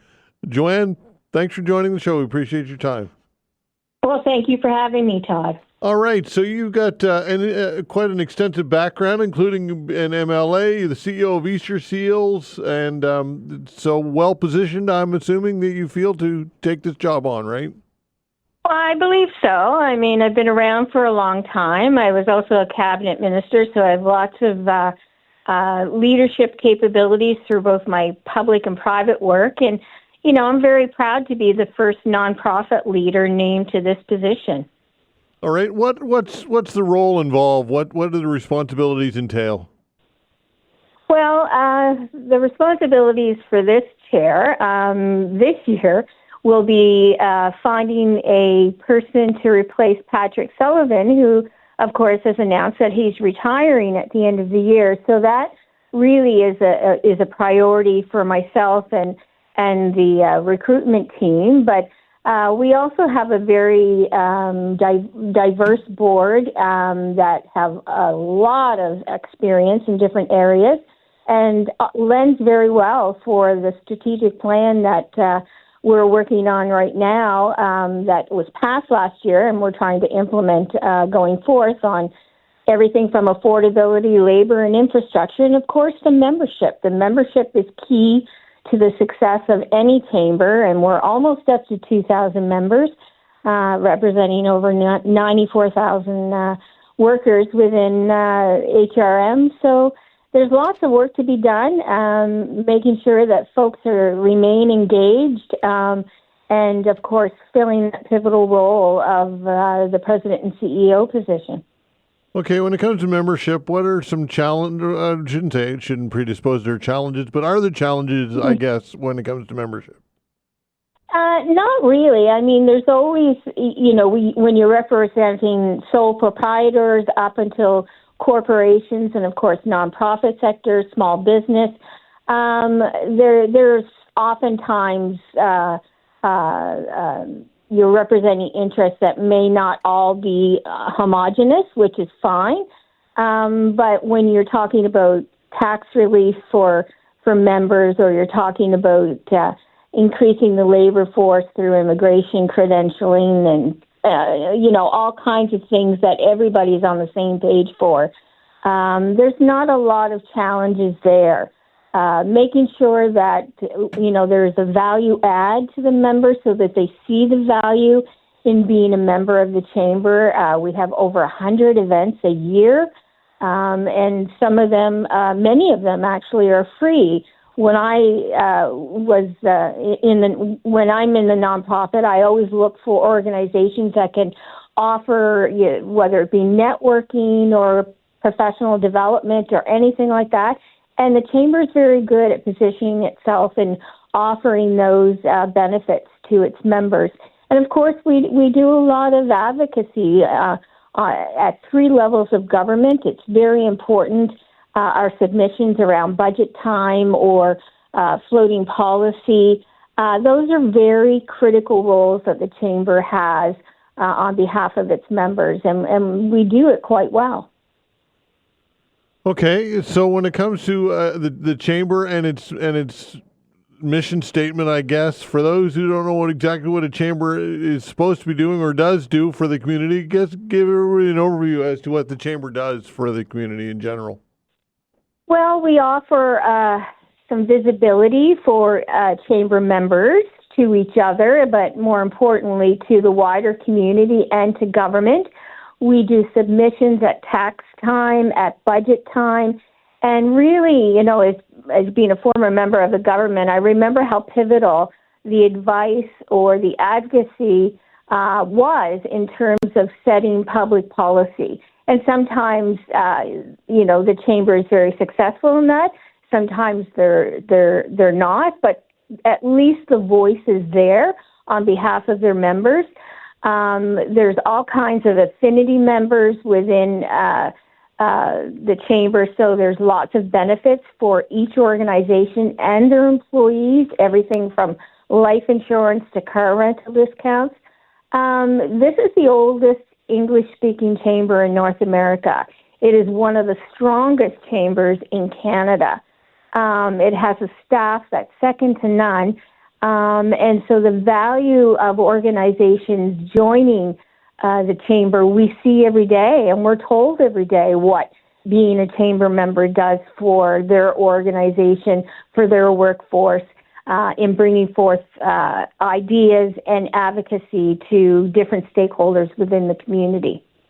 Okay, how might the role expand, I guess, or evolve, or perhaps maybe it won't? But what are your thoughts on moving forward? Well, I quality of life for a Nova Scotia workforce, looking at some key indicators. I remember back to the Ivany report. We haven't had anything like that. Maybe that's a role for the Chamber in helping businesses and governments navigate the difficult times that are happening right now within the business community. Certainly, reaching out to different levels of government and encouraging collaboration on different files such as housing and labor standards and transportation is another very big one for HRM. All these things are intertwined, and the Chamber has a very good role in being a navigator through all those different issues and connecting the people in the community, in the business community, and in government. So plays a pivotal role in making sure that businesses' voices are heard in a way that's respectful and meaningful and, above all, intentional. Okay, Joanne, I appreciate your time. Congratulations on this, and let's keep in touch. Thank you, Todd. Have a good day. All right, take care. Joanne Bernard, Chair of the Halifax Chamber of Commerce. Lobster fishers raise alarm about low Canadian prices. That when we come back.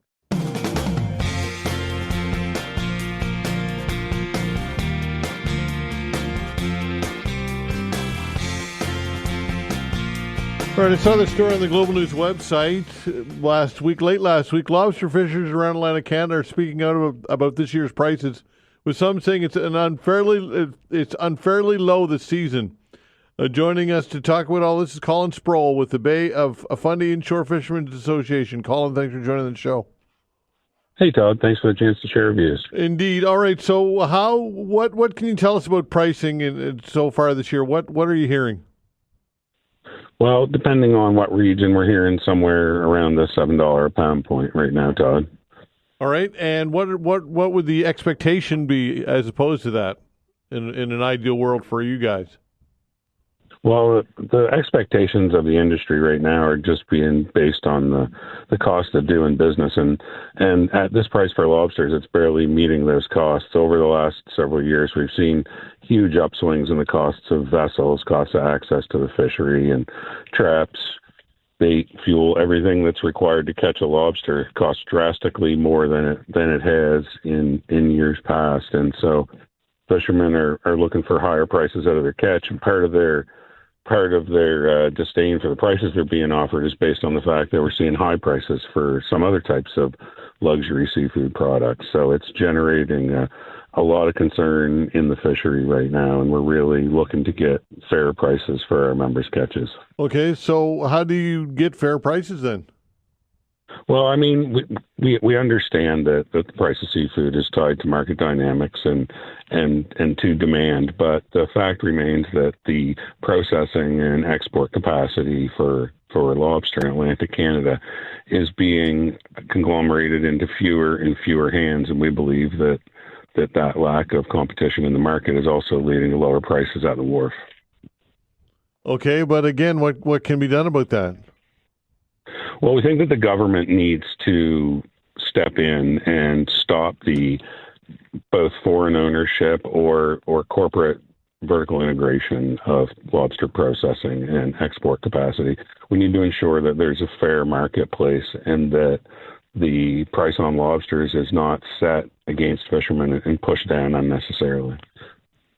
Okay, but how willing would the government be to step in, do you think, and get involved in this industry and pricing? Well, I think over the last number of years, the government's proven largely unwilling to step in and protect the industry from these types of things. You know, myself and lots of other fishery representatives have warned the government about the desire by corporations to vertically integrate all segments of the fishery to their benefit and not to fishermen's. And I think that there's a question that all fishermen should ask themselves, and it's a question that regulators and government should have to provide an answer to for them, is why, if you land a pound of lobster on a dock tonight anywhere in Atlantic Canada, would the price be fixed on them across the region? I think it leads to a question, and the question is somebody, must be fixing that. The answer to the question, rather, is somebody or some group or some mechanism is fixing that price.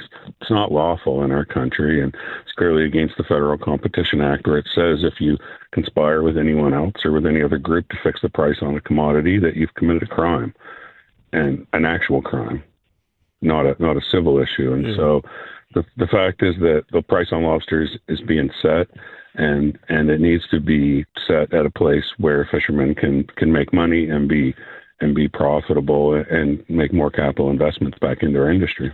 Okay, so you say a few industry groups. I guess are these domestically owned, or are they foreign owned, or what's the ownership model of these groups? Well, I think it's both, and without singling anyone out specifically, I think it's important to note that the government has a duty here to make sure that the benefits of the industry stay in as many hands as possible. Fishing is a very diffuse economic benefit for Atlantic Canada, where we deliver good paychecks into the hands of people in very small, sometimes very remote communities. And at some point, governments, both provincial and federal, have a duty to make sure that a fair share of the benefits of the industry stay in those communities and don't get conglomerated into a few corporate hands, be they foreign or domestic. Right. How about the tariffs? Any role in tariffs here playing with this? Yeah, I think certainly that we need to expect there to be some pressure on the market from the tariffs, but that there's a really important point to note here is that fishermen and the fishing industry is unique in that 100% of the pain of any tariff from the Chinese tariffs will be passed directly down to our industry. There's no mechanism here to pass that on to Chinese consumers. Canadian exporters of lobster will be pushing the price down to the fishermen at the wharf point to account for that. And so if there is to be relief for the tariffs, it's important that the relief be targeted at the right place and not at the exporters who stand none of the pain, and where the industry at the harvester point, at the production point, is absorbing 100% of the pain. That's where 100% of the relief needs to be targeted, if there is to be any. And in the past time, you'll see relief targeted more at the export point. So we really hope that if the federal government, the provincial government does intend to have relief for the industry, that it will be spent not only where it's fairly deserved, but where it'll have the most economic benefit for everybody in Nova Scotia. All right, how did the $7? I think that's what you said. You think that they're selling for a pound. How does that compare to years past? I think in last year it was more in the $9 a pound range or higher at this time. But I think what generated so much concern in Southwest Nova Scotia leading into this summer lobster season was that landings were really low over the winter and the spring and in the dominant lobster fishery in Southwest Nova Scotia. Yet prices were also low. So we saw this situation where supply was low, but prices were also low. And I think it generated a lot of questioning in the industry about whether we're seeing downward pressure on our prices from a conglomeration of lobster exporters and processors, and not just solely based on demand or lack of demand in the marketplace, be it America or Asia. All right, and those are legitimate questions that fishermen deserve to have answered. All right, so the model of the licensed fisher and the licensed lobster fisherman, how does that compare to other jurisdictions or other countries?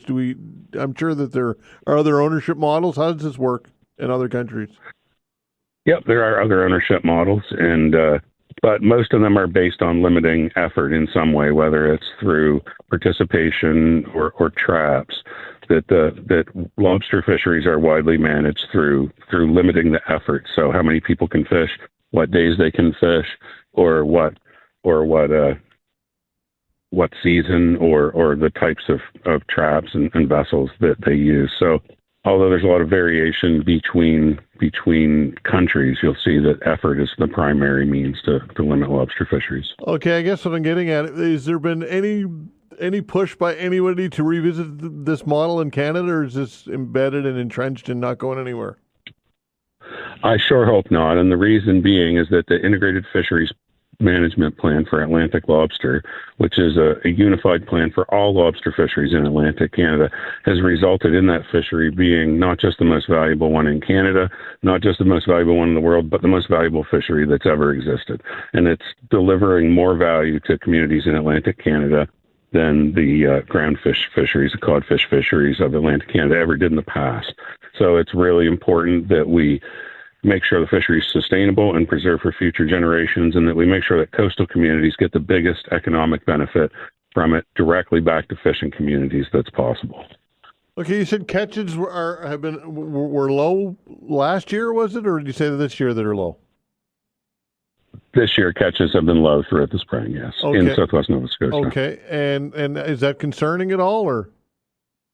Yep, it's always concerning, but it's also related to seasonal fluctuations. Last year at this time, catches were better, so it's always concerning when we have low catches in the season, but we also accept seasonal fluctuations. All right, so we shouldn't read anything into that. That's not a trend, or when might we call that a trend, I guess? Well, I think we'll have to look at the total numbers when they come in at the end of the season, and that's a question we can better answer then. Okay, Colin, appreciate your time. Thanks for doing this. Okay, thanks a lot, Todd. Really appreciate the chance to share views. All right, take care. Colin Sproul, with the Bay of Fundy Inshore Fishermen's Association. Let's see here. Get some things that I want to pass along to you. The NDP National Council is scheduled to meet tonight, to pick an interim leader. Jagmeet Singh announced on election night he would be stepping down. As soon as the interim leader was chosen, the NDP was reduced to just 7 seats in the election, of course, and no longer holds official party status. The two party officials say the NDP caucus met twice last week to discuss who will meet who will lead, rather, the party until leadership can be finalized. And a lot of soul-searching going on, of course, with the NDP and what its future is and how viable it is. And I think rightfully so. Here, of course, in Nova Scotia, the NDP is the official opposition. Claudia Chender's the leader of the NDP, and I think, in my opinion, does a great job. But the NDP is restricted to the HRM and this region, as opposed to having seats throughout the rural areas. And look, growing the tent is always a challenge for any political party like the NDP. Of course, Darrell Dexter formed a majority government back in, I think it was 2008, 2009, whatever, something like that. And to mixed reviews as to how they governed. Some would say that they were not good. Others would say otherwise. But nonetheless, the NDP, I think, has some soul searching to do. They have a government in British Columbia, of course. But we shall see. And Donald Trump, talked a lot about Donald Trump. What else is new? Opening a new door in his ongoing tariff wars. He's threatening to impose 100% tariffs on films made outside of the United States. This guy makes you wonder what a stream of consciousness would be on any given day when he wakes up in the morning. How he comes up with this stuff, I have no idea. Trump posted on social media that he has authorized the Department of Commerce and the Office of the U.S. Trade Representative to place the tariff on any and all movies coming into the U.S. that are produced in foreign countries. It is not clear how any such tariff on international productions could be implemented. And this, of course, could have an impact on our film industry. I'm not sure if it does or not, but just on first blush when reading this, I can't help but think that it might. And the government, of course, has put a lot of money into the film industry here in Nova Scotia. The provincial government just purchased some real estate for a soundstage. I think it's $15 million or something like that to develop these sound stages. So anyway, it never ends with Donald Trump. Honest to God, it never ends. You never know on any given day what's coming out of this guy's mouth and what's floating in and out of his brain for sure. And of course, the second round of the NHL playoffs kicks off tonight at Scotiabank Arena. The defending Stanley Cup champion Florida Panthers will take on my Toronto Maple Leafs, who finished 10 points ahead of the Panthers. Game 2 goes Wednesday in Toronto. Game 3 goes back, of course, goes 3 and 4 in Florida. So 8 p.m. Eastern, 9 o'clock our time is when it all kicks off. And not a lot of people that I talk to give the Leafs much of a chance against Florida. And I think rightfully so. But as they say, they got to play the games to see how it all goes and see how it all turns out.